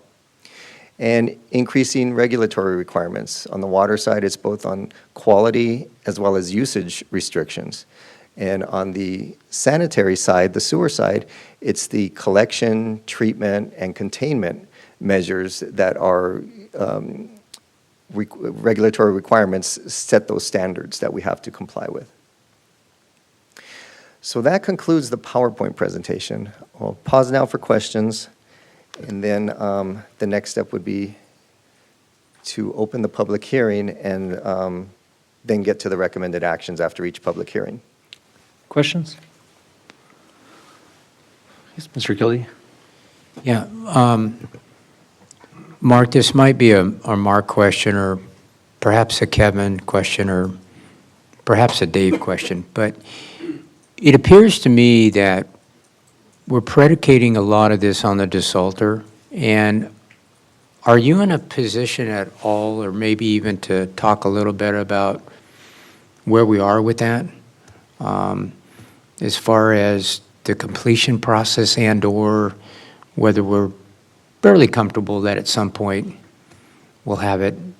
I'll turn that over to Public Works Director Dave Clausen. Okay, yeah, hey, Dave. I don't want to put you on the spot, Dave, but if there's anything you might be able to share with me, it'd be helpful for me. Sure. Yeah, basically a status update of the project. And as the rate study has unfolded with the plan for the desalter to be coming on board, this next fiscal year is exactly what we're expecting and gearing up for. So our final construction phase has taken a little bit longer, And that largely being a part of the startup and commissioning includes functional testing of every individual component of the desalter. Council's familiar with the layout of the site and the various processes that all have to work independently and then together. So we're at the end stages of verifying and testing all those processes will be working together. And through that process, which it's what is it intended for, is to make sure everything's working correctly and adjust anything that's needed to be adjusted before we finalize and start actually running the well water through with all the chemicals and through the reverse osmosis. So through that process, there have been some items, some things have come up that need to be fine-tuned and adjusted, and so that's what's being worked on now, some final adjustment of things. The chemicals have been loaded into the storage tanks, and we're reaching the final step of full disinfection of everything. Everything has to be disinfected before we can start introducing well water, and then there's still some testing that has to occur about over a 30-day period. We're planning to enter into that 30-day period in June, sometime end of May, early June, and go through a very strict testing process that the Department of Drinking Water, or the state permitting agency for drinking water, monitors and is involved in our review of and checking the test results of the process all the way through. So that's our best plan and estimate that we have now, is that that's going to occur through the month of June. And with the intention of the plan for having water delivered, approved by the state for delivery into the system in July. Okay, appreciate the update. That's all I have. Okay, I have a question. Any other questions? I have a question of my own, and this is definitely either a Kevin or a Mark question. So, bless you. So the 3 tiers, and because I'm seeing a lot of questions on this, and I certainly had questions of my own in regards to the 3 tiers and why tier 1 was going up and tiers 2 and 3 were going down, respectively. And you already laid out the reasoning, but I want to revisit it and also pose you a hypothetical too, because this is the way I understood it. So we have 3 different sources of water. We have the groundwater, we have the desalter, which is groundwater but being desalted, and state water, the purchased water. And all 3 of those comes at their respective costs. Hypothetically, one of the benefits of the desalter is that it's going to act as, in part, a hedge against state water, and that we have a guarantee via MET and a subsidy that our desalter water, the cost of delivering our desalter water for the next 20 years, we will be able to guarantee that it'll come in and be served to our residents or customers at a cost lower than Metropolitan's rates. To the extent in which Metropolitan's rates, water rates, state water, if those costs, that price of that water starts to increase exponentially, faster than that of groundwater or desalter water, should we then see a faster increase in the tiers 2 and 3, respectively, and less of an impact on tier 1?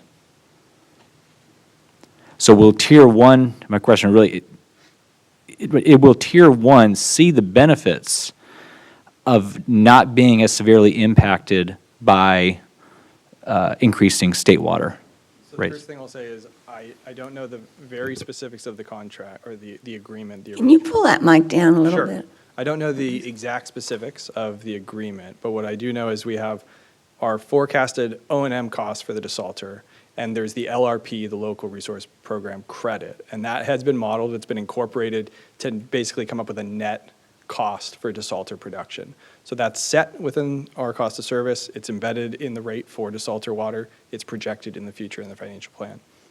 Your question about will we see tier 2 or tier 3 increase faster, the answer is no. And that's because the cost of service analysis it's a point in time or a snapshot in time. For this example it's fiscal year 2023. We set our proportions. We're basically setting our cost allocations for that year. In subsequent years, absent a new cost of service analysis or cost allocation, those would increase at the same percentage. So since it's a higher rate, you would see a higher increase in absolute dollars, but it would be the same percentage increase. So if that becomes a factor, then what we would advise is if the cost allocations are changing, we would perform an updated cost of service analysis Because again, a cost of service analysis is a point in time. We pick a year, a representative year, to slice the pie effectively, and then project that forward into the future. I got to turn my own mic on. If, say, 5 years from now, we do another rate analysis study, the cost of imported state water has gone up. Let's just pick a number. Let's just say it's doubled somehow or somewhere.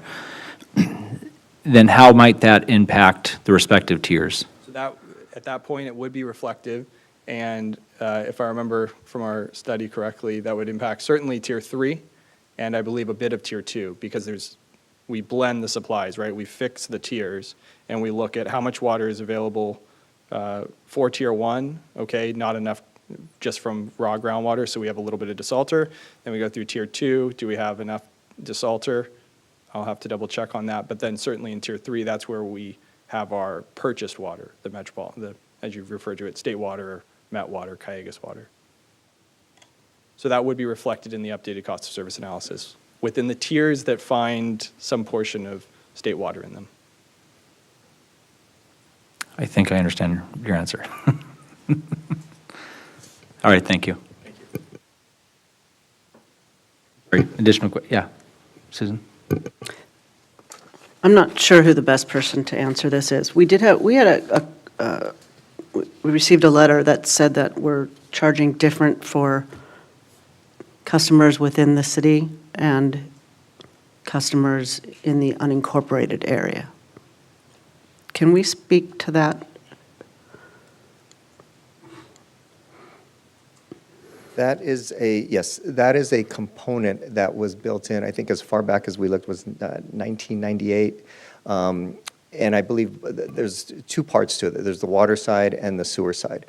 On the water side, we have the ability, as we mentioned with the costs of water supply, to allocate the lowest cost to the in-city customers versus the outside city customers. So that was one component of the higher cost to the outside city customers. The second part on the sewer side is more of, I think at the time that properties were annexed in or unincorporated areas were annexed in, they had access to the sewer system, but they were not paying in property taxes the way that city customers or city residents were paying in property taxes that are going towards the sanitary district operation. And still, you said were. They still aren't. Still are. Any additional questions before I open public hearing for water? So I'll open a public hearing for water, we'll go through that, and then Charlotte will open up public hearing for sewer, respectively. Okay. All right, so at this time, this is a public hearing, so we're going to open up the public hearing for the city in regard, or this, on the council side, in regards to water rates. And so at this point, for those who want to speak about water rates, we can address water rates now. When we go to sewer side, then you'll have an opportunity to speak specifically on sewer. So I guess everyone gets a twofer if you want. But so in this regards, we're going to discuss water, public hearing for water rates. So at this point, does anyone want to speak in regards to water rates? Okay. If you can, the rules are the same as it was. You were here for public comment rules. You get 10 minutes? You'll have 3 minutes on your counter. It'll count down. At 1 minute, the light will turn yellow. You'll hear a beep, but you just keep on going. And then once your time concludes, I ask that you roll up your comments. So that way we can be fair to everyone. Yeah, I don't really much to say. We just moved here. I didn't understand we were paying more for the same sewer rate or the same sewer lines and the water lines as in-city people were. And I'm just curious. I think it was happened a long time ago. And maybe I'll read this just for the heck of it. The streets are Gardenia, Lantana, Azalea Court, Tamarix, Plumbago, Cordova, Melia Court. And these are using the same water supply line and sewer line as the residents on Glenbrook Avenue. These residents, all within city limits, have always enjoyed lower water and sewer monthly rates for many, many years. I believe it was even before 1998, way before anyone was here.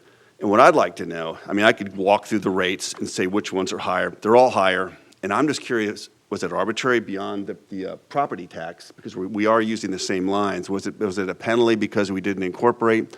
I would just like to know what the reasoning is and how we can fight this. Because if we're using the same water and sewer lines, why are we getting charged more? And I didn't know, I would like to research the property tax, but I do know with the water rates, that has nothing to do with it. And so I'd like your help, because I'm learning this myself. I just learned this the last week, and I went and got petitions, and obviously, everyone that they don't want to pay a lot for water rates, so they'd all sign it. So that's not really the issue. I'd like to know, how do we move forward and to figure why this happened? Is there a way to stop it and change it? And that's all I want to, because I'm ignorant to this, and it happened a long time before we moved in last June. I just want to know why, and maybe is there a way to rectify that? And how do I move forward with you guys personally, together, talking about this? I don't want this to be confronted. This happened a long time before even you guys were here. And I just want to know how we can research this and look into this and see why it happened. Is there a way we can change it? And if there isn't, why? So my question for you is, what would you recommend the next steps for us as a neighborhood to address this in a nice way and figure out why? Because I have no idea why. We don't answer during public hearings, but because other people might want to Right. talk. But we can answer later. Okay, great. Is there anything else? Did that sound, anything else you'd like to say? Please come on up. Thank you very much. Thank you. Were you Jeff? What? Your name? Tom. Oh, Tom, I'm sorry. Thank you. Oh, okay. Okay. All right. Okay, thank you. And if you could just give me your name at the beginning. Julie Griffin. Thank you. Yes. Thank you for the proposal. It was all very clear for friends like him and I that aren't familiar with all of the terminology.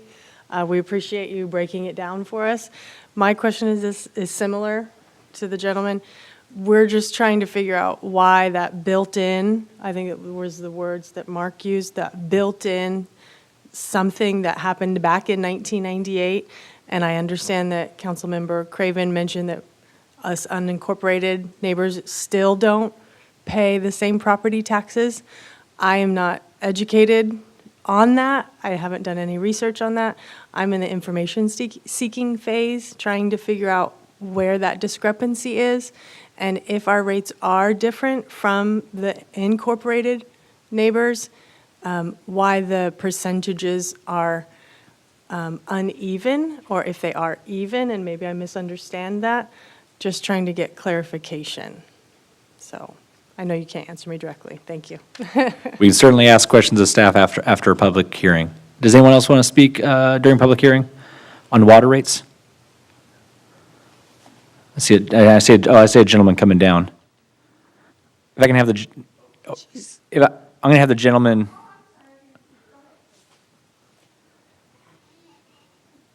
Then I got you on deck. My name is Walter Stegmeyer, and I submitted a letter, which I assume everybody got.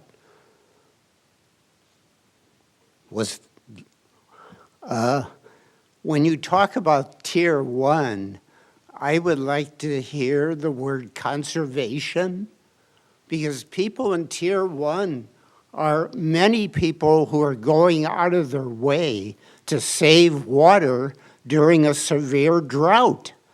They're taking out green lawns and putting in lawns that are basically compatible with drought. They're going out of their way to save water. People in Tier 3 and Tier 4, which is being eliminated, are people that are using excessive water.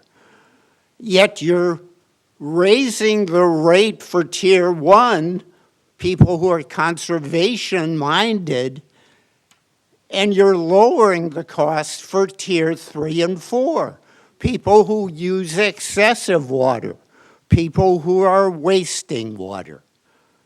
So these are the terms that I would like to get before the council. If you have any questions about my letter, I'm willing to answer them. Thank you very much. Mr. Stegmeyer, we did receive your letter.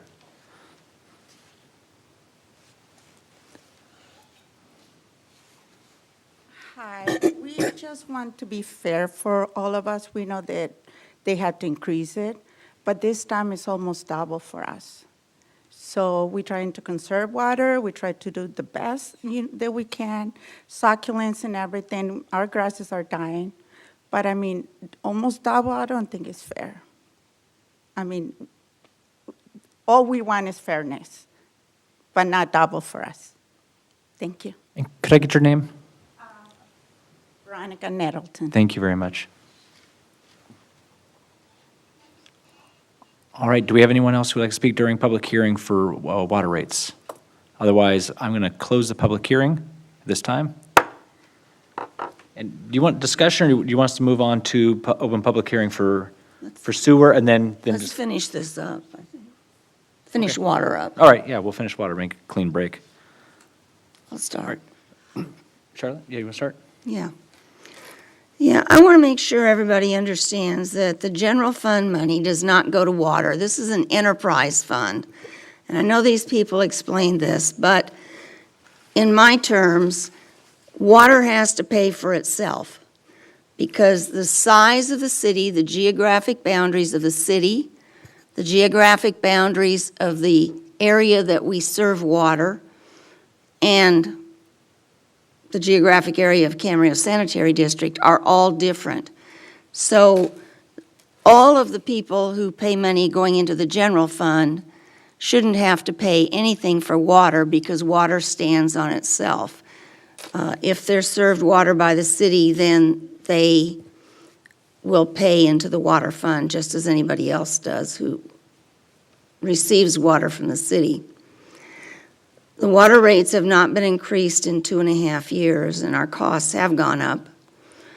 I have always felt, and for the benefit of those of you who've moved here recently, this is my 36th year on the city council. At one point, we went 8 years without raising water rates, and then we had to raise them a lot. And believe me, it's much better to have small incremental increases in the water rates than it is to have a huge one after a long period of no increases.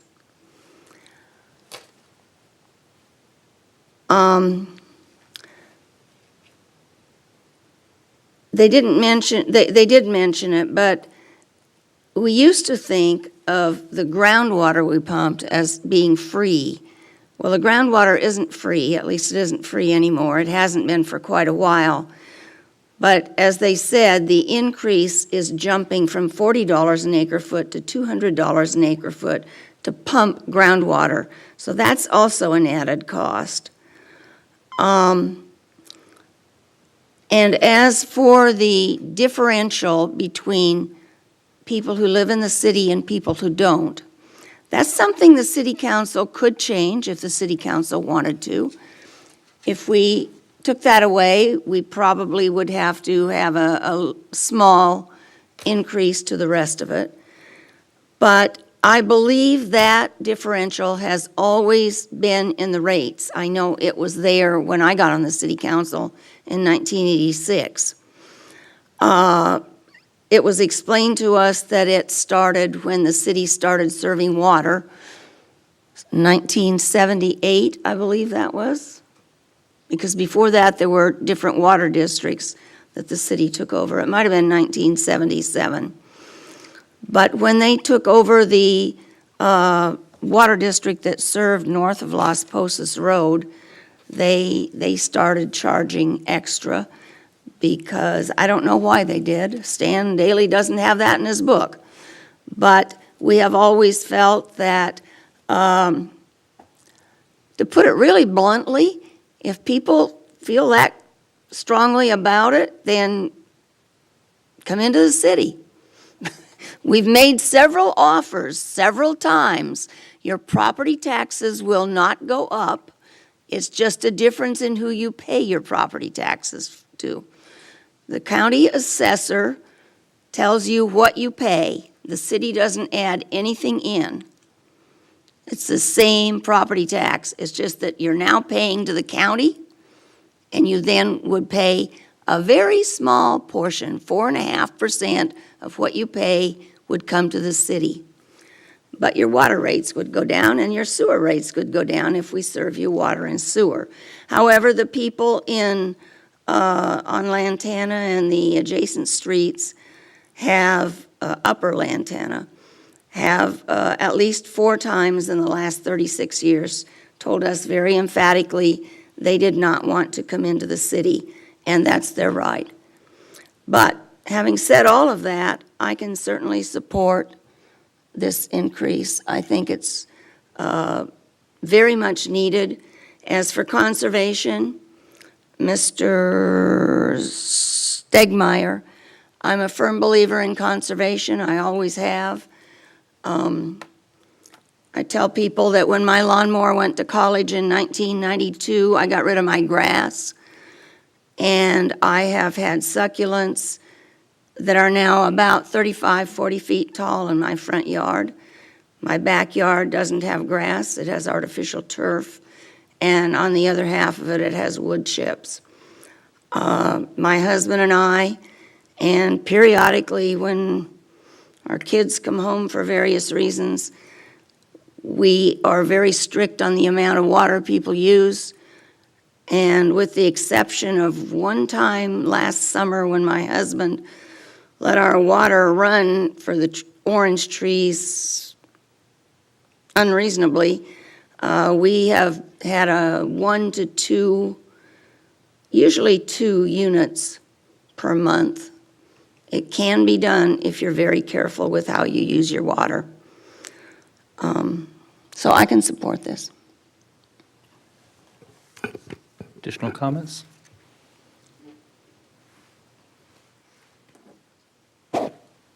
Thanks, Mr. Merrick. Actually, I'd like to hear from Mr. Klotz or Mr. Kostwick about Mr. Stegmeyer's comments, because it is something we spent hours and hours in Utilities Committee on both water and sewer rate increases and how those would look like, and on the rate models and on the financial analysis. But I am sensitive to that argument relative to the increase in Tier 1 versus a decrease in 3 and 4, and there are some reasons for that, including a blending issue. Could you perhaps speak to that? Because I would like to give the gentleman a response as to why that is. Sure. We've talked about the changing costs of our supply, the addition of the Disalter water. Could you speak up just a little bit? I want to make sure. Yeah, great, thanks. I think the first thing to acknowledge is, regardless of the policy preferences of the council, our hands are mostly tied by Proposition 218. Everything has to be cost justified. We have discretion on how we arrange the tiers, but the tiers themselves, the unit rates, have to be cost justified. They have to be cost of service based. We are still providing, again, the lowest cost source of supply to Tier 1. So we're trying to maximize that for low volume users. On the fixed side, we're reducing that fixed charge, which is unavoidable, right? It varies by the size of your meter, not your water use. So that comes down to try and mitigate that impact to Tier 1. Additionally, in Tier 1, one of the components is what we refer to as peaking or extra capacity costs. That is the lowest in Tier 1, the highest in Tier 3. And then our actual conservation costs that we incur for staffing, outreach, rebate programs, et cetera, is only applied to the uppermost tier. That is not included in Tier 1. So we do everything we can within the confines of 218 and the policy preferences of the council to maximize conservation, minimize the rate in Tier 1. The rest within Tier 3, that's simply, again, how the costs shake out. So we have our supply costs, we have our average daily demand costs, we have those peaking costs that I mentioned briefly, and then conservation. So we do everything that we can to minimize Tier 1, but ensuring, again, that all tiers and all rates are cost of service based and cost justified. Thank you. Thank you for that. One follow-up question, that is, the timing of this conversation is interesting, isn't it? Because at the next meeting, we anticipate that we'll be looking at going into a Stage 3 or a Stage 3.5, whatever we want to call it, drought emergency. I fully anticipate that over the course of the summer, there will be increased water conservation by all of our residents, and everyone I know here will stipulate that water conservation is a good thing and it's necessary. We have to do it. But I wonder if you have any thoughts relative to what the impacts of that might be from a revenue standpoint, particularly on the Tier 1 side, when we see when we anticipate that there are going to be so much of a reduction in revenue? It's arguably hard to say because it depends on where the conservation occurs. If it's in the highest tiers, that obviously has the highest revenue impact because those rates are higher to begin with. If it's kind of across the board, which is in fact what we saw in the prior drought from many agencies across the state, where we saw fairly proportional reductions across all tiers where agencies have tiered. That's been our historical, that has been the historical norm, if you will, in very abnormal times. Right. So we would assume that you're going to see, if you have reductions in water use, you'll have reductions in revenues, and with 75, or I should say 72.5% of your revenues being based on water use, you'll see declines in revenues. That said, then it's, well, what do we do about it? And luckily you have reserves, so we can utilize reserves in the short term for that shortfall.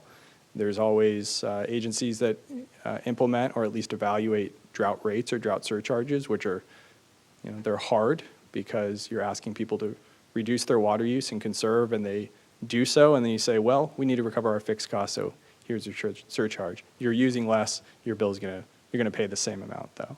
So that's one other option. Kind of weather the storm. Right, which brings you right back to, editorially, which brings you right back to Mrs. Craven's comment about the fact that this is an enterprise fund. And we have to pay,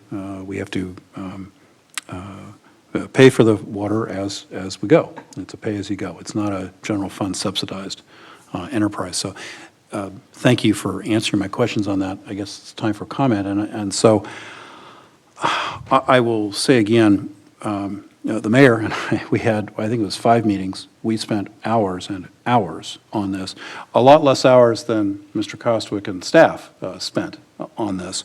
But we looked at all the permutations of this, both from a water as well as a sewer standpoint, and we'll talk about sewer in a little bit.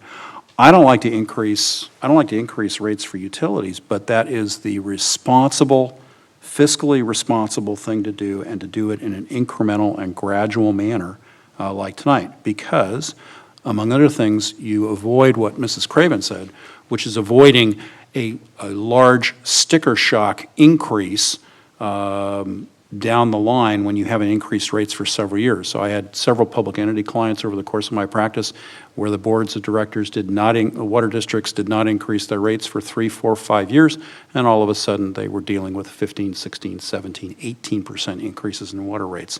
And that made their customers very, as you would expect, unhappy. Doing it in a gradual and incremental way is the most responsible way to do it. And in the long run, if you don't increase the rates and you don't do it in an incremental and gradual manner, it becomes even more expensive on the back end because you're dealing with maintenance and rehabilitation and repair costs, particularly with respect to your capital infrastructure, that is going to make it very difficult for the entity to subsist. When we get to the sewer side, you will see this when we're talking about this from a sewer standpoint, because the city has very significant capital infrastructure costs ahead over the course of the next several years. And you'll see a 4% increase, and there will be more increases on the way, particularly on the sewer side because of that. But if you don't do that, you will suffer the consequences in the long run. And that's not responsible, in my mind, in terms of our obligations to all of the residents of the city, to make sure that we are operating on a fiscally responsible basis. So I don't like it, but on the other hand, I think it's the most responsible thing to do. So I'm supportive of the increase on the water side. Any additional comments? If you like. Yeah, Mr. Kildee? I'm going to be relatively brief because I think there's been articulated by the mayor and the other two council and our staff. A little bit of historical, and I'm not the historian up here, but I'm going to talk a little bit of history about the tiered water rates that we have. There were times in the past where actually we had some wet years and we could have done away with the tiered structure then, but we decided not to. And the reason is we wanted it to be a conservation measure, so we kept our tiered rates for just about as long as I've been on the council. intact here. And I believe they work very well with us. Nobody likes to raise rates. Nobody does. One thing that the council's tried to do since I've been on here too is to make our rate structure somewhat in the middle of what other cities that surround us are. And this actually is somewhat less, a little shorter than the middle here. So we've tried to keep our rates, and we've really worked really hard with staff to try to keep our rates reasonable within the realm that we have here. And we all know that, water is a very precious commodity. Since I've been here, we've been in more drought years than non-drought years. So this has been going on a long, long time. I think it's going to probably go on a lot longer. I think we really have to commend those that really helped the Disalter. It took 20 years to get that approved. And I, for one, will say just personally, I never thought we'd get it approved. And I commend those individuals up here on the dais and the staff that made it happen. It's going to be, without the Disalter, we'd be looking at a completely different rate structure here.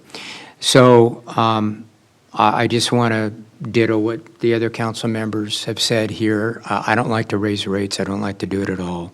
If you're going to do it, it's better to do it incrementally than one fell swoop. I think I've been up here. One time we had to raise it. I think we doubled them in a year, and that's not the way to go. So we always want to look for efficiencies within our staff, and we do. We always want to have very competitive rates, and we have.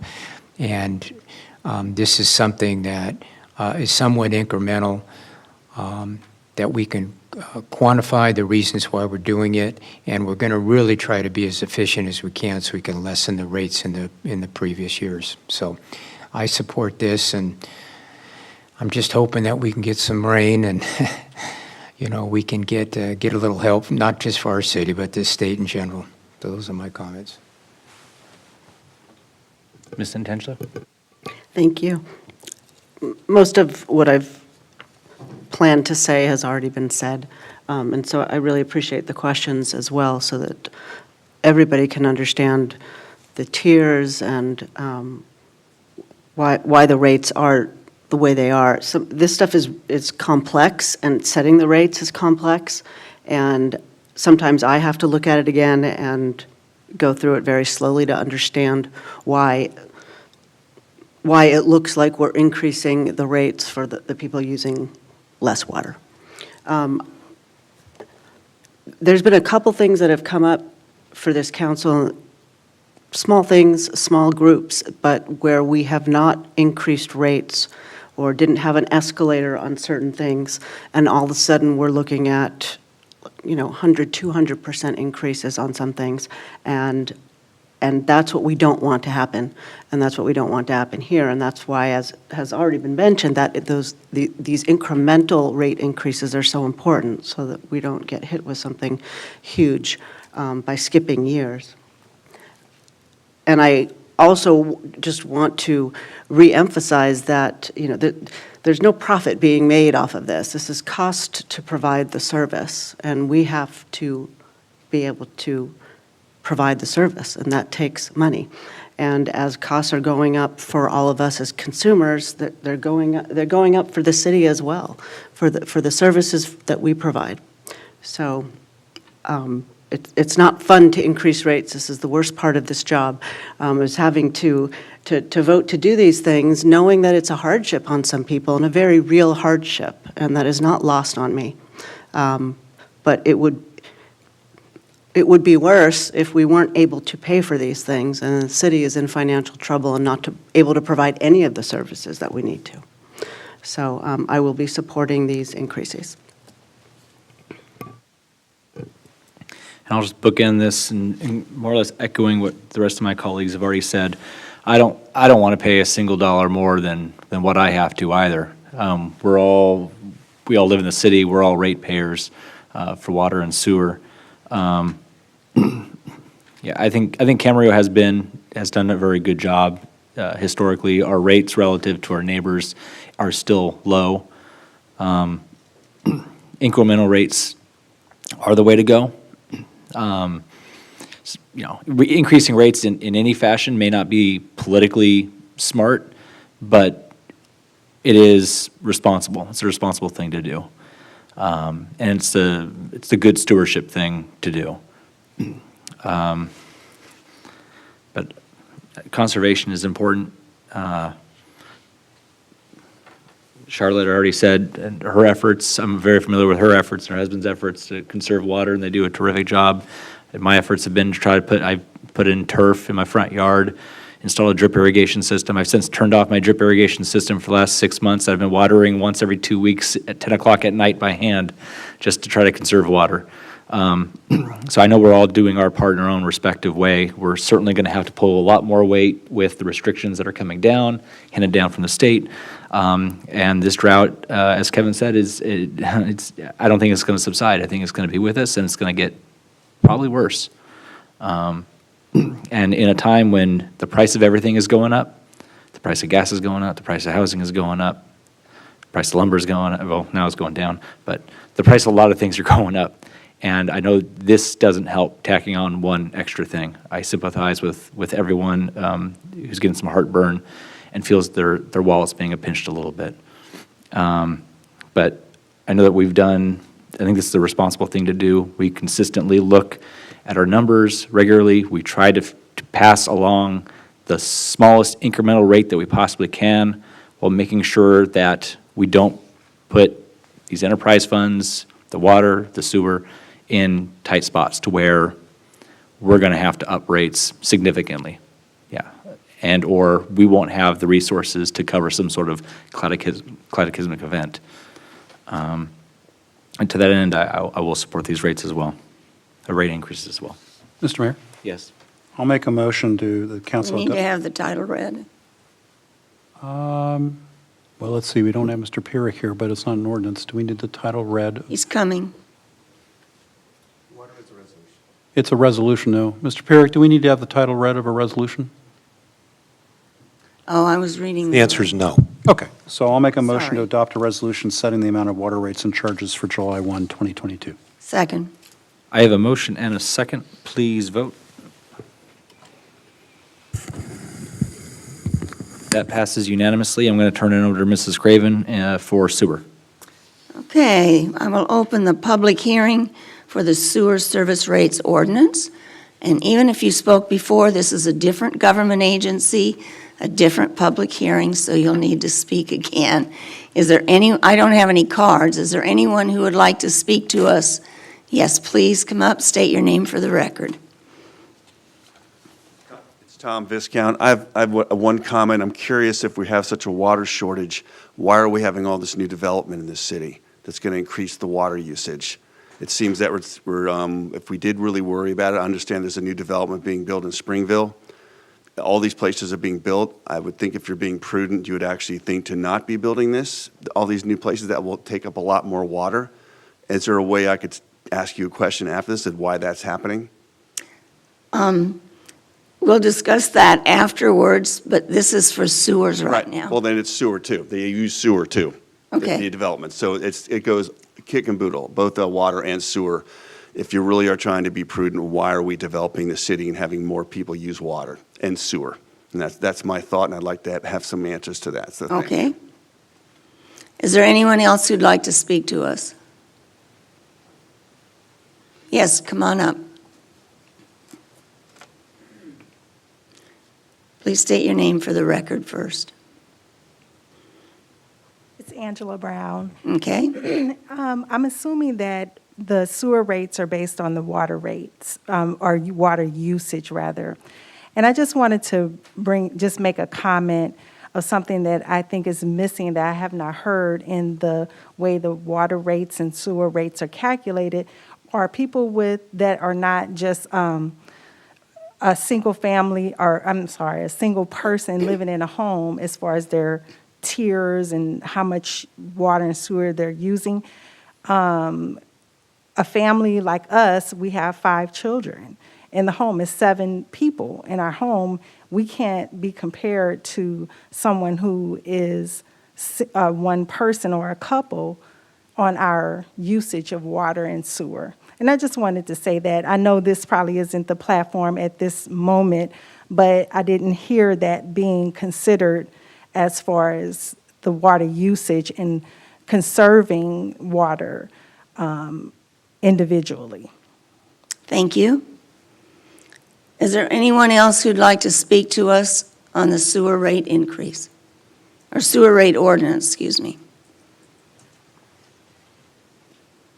Seeing no one come forward, I will close the public hearing. Usually we ask the council member for comments, but I want to get something out so everybody who's here understands it. This is a separate government agency. The Camarillo Sanitary District came into existence 9 years before the city, and city money does not go into the Camarillo Sanitary District for sewers at all. Camarillo Sanitary District does get a portion of the property tax, and that portion is not used for operation, it's used for capital improvements. So out-of-district users do not pay property taxes to the Camarillo Sanitary District. So therefore, they need to pay an increased increment on their sewer bill to pay their share of the capital improvements that the city residents pay for in their property taxes. As for the sewer rates based on water rates, water consumption, some cities do that, we do not. We have a flat rate, if you noticed up there on the chart earlier. It doesn't matter if you have 7 children and use up to Tier 4 currently, or if you have 1 person and use 1 unit, you pay the same amount for sewer. So, Ms. Brown, you're getting a good deal on that. Anyway, I will now open it up to council members or board members for comments. No comments? Discussion, comments? Yes. Okay. I think Mrs. Craven, articulated that well. Again, our rates, we try to be in the middle with what the other cities do. And if you look at what these rates are, we've attained that.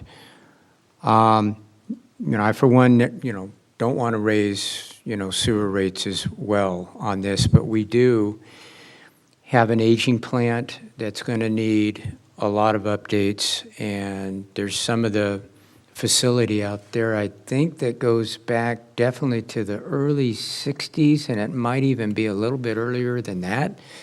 That's been updated from time to time, and we've had some somewhat major renovations, some minor renovations, but we have to look at what the future beholds, and all the regulations that either you agree or disagree with it is somewhat irrelevant when you're up here because we have to follow them.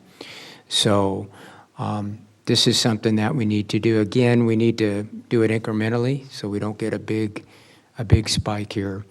And I think our staff is, and the council is doing as good a job as they can to try to keep our rates as low as possible. So that's what we're trying to do here. That's what we've always tried to do ever since I've been up here as well, and we'll continue to do that in the future. So I'll support this rates, and again, we all pay them, and nobody likes to pay extra rates. I don't like to pay them either.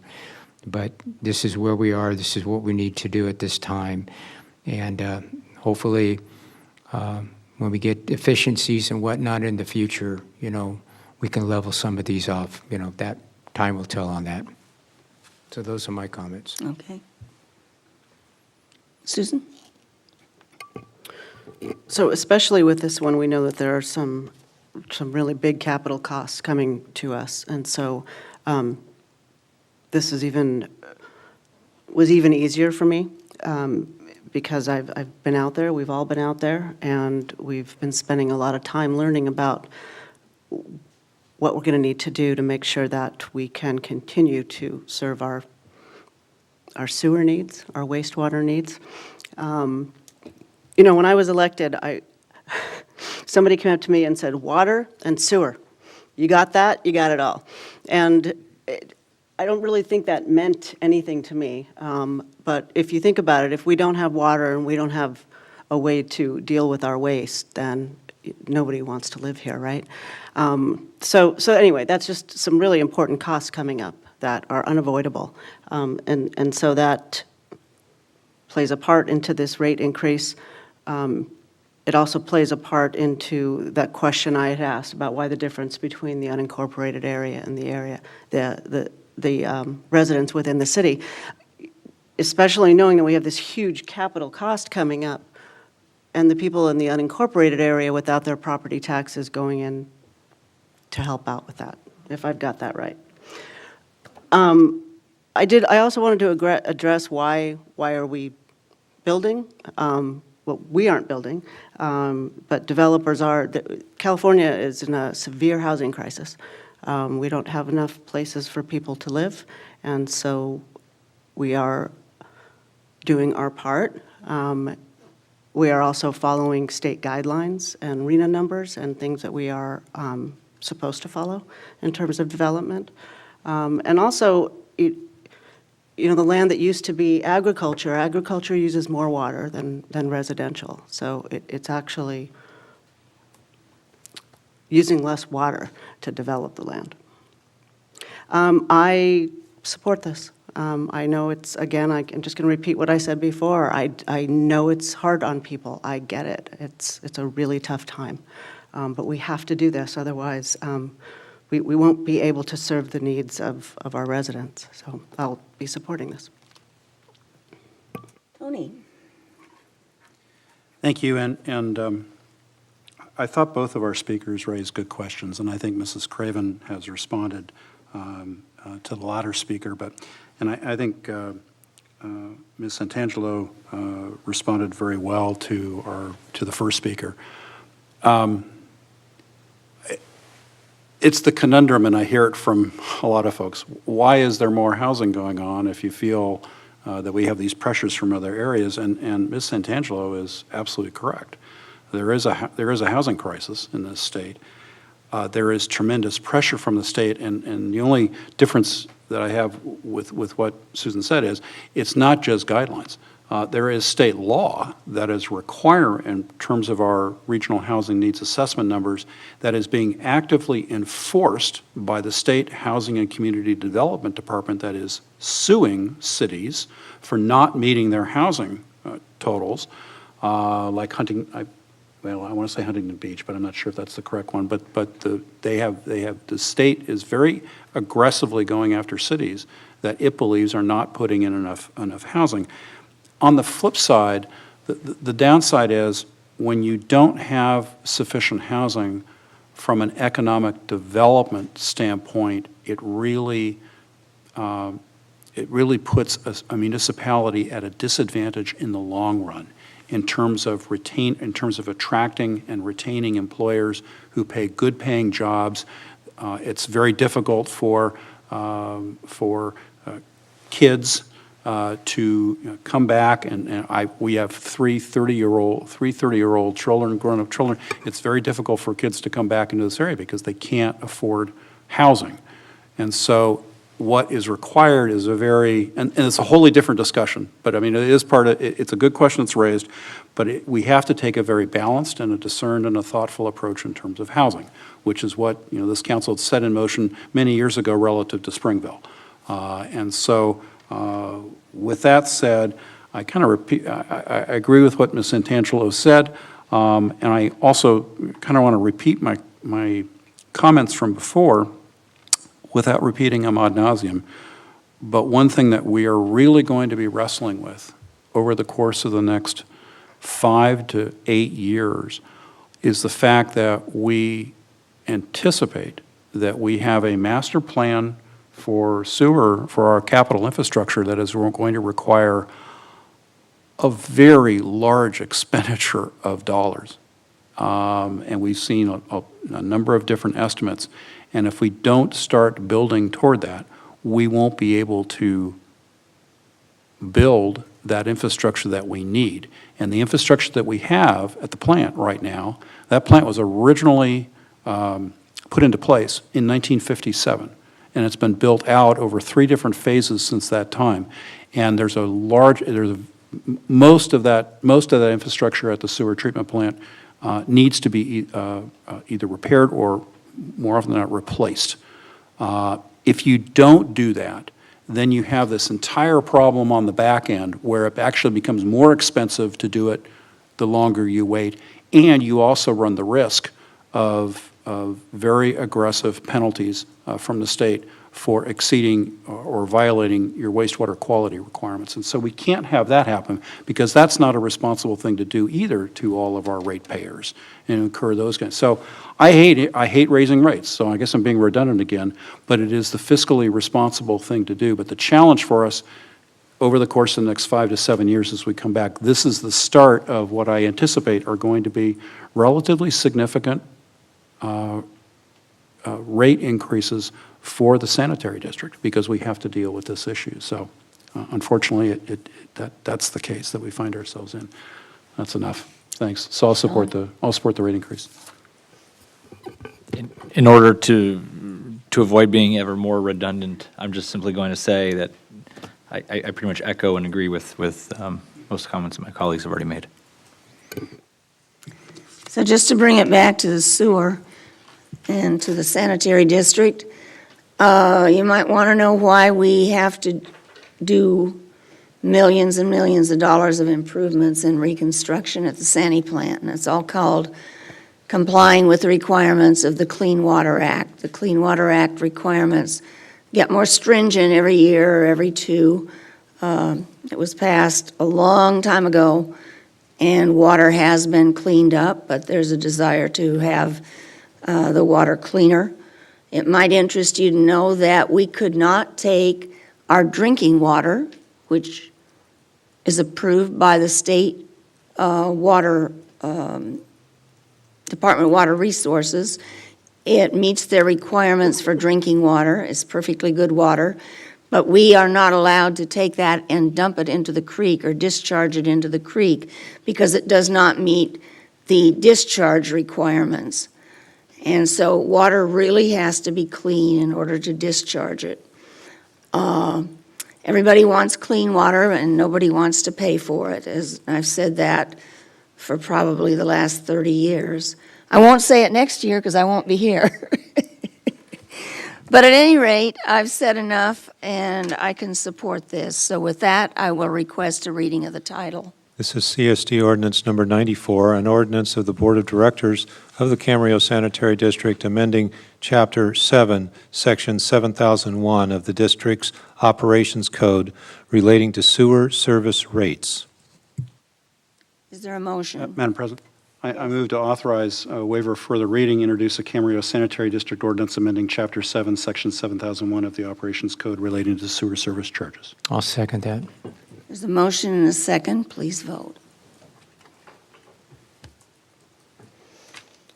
I can't see Kevin's. Is it green? Okay, motion passes unanimously. And with that, I will close the Camarillo Sanitary District meeting. And that brings us to the end of our council agenda. Any other business? No? All right, at this point, I'm going to adjourn the Camarillo City Council meeting.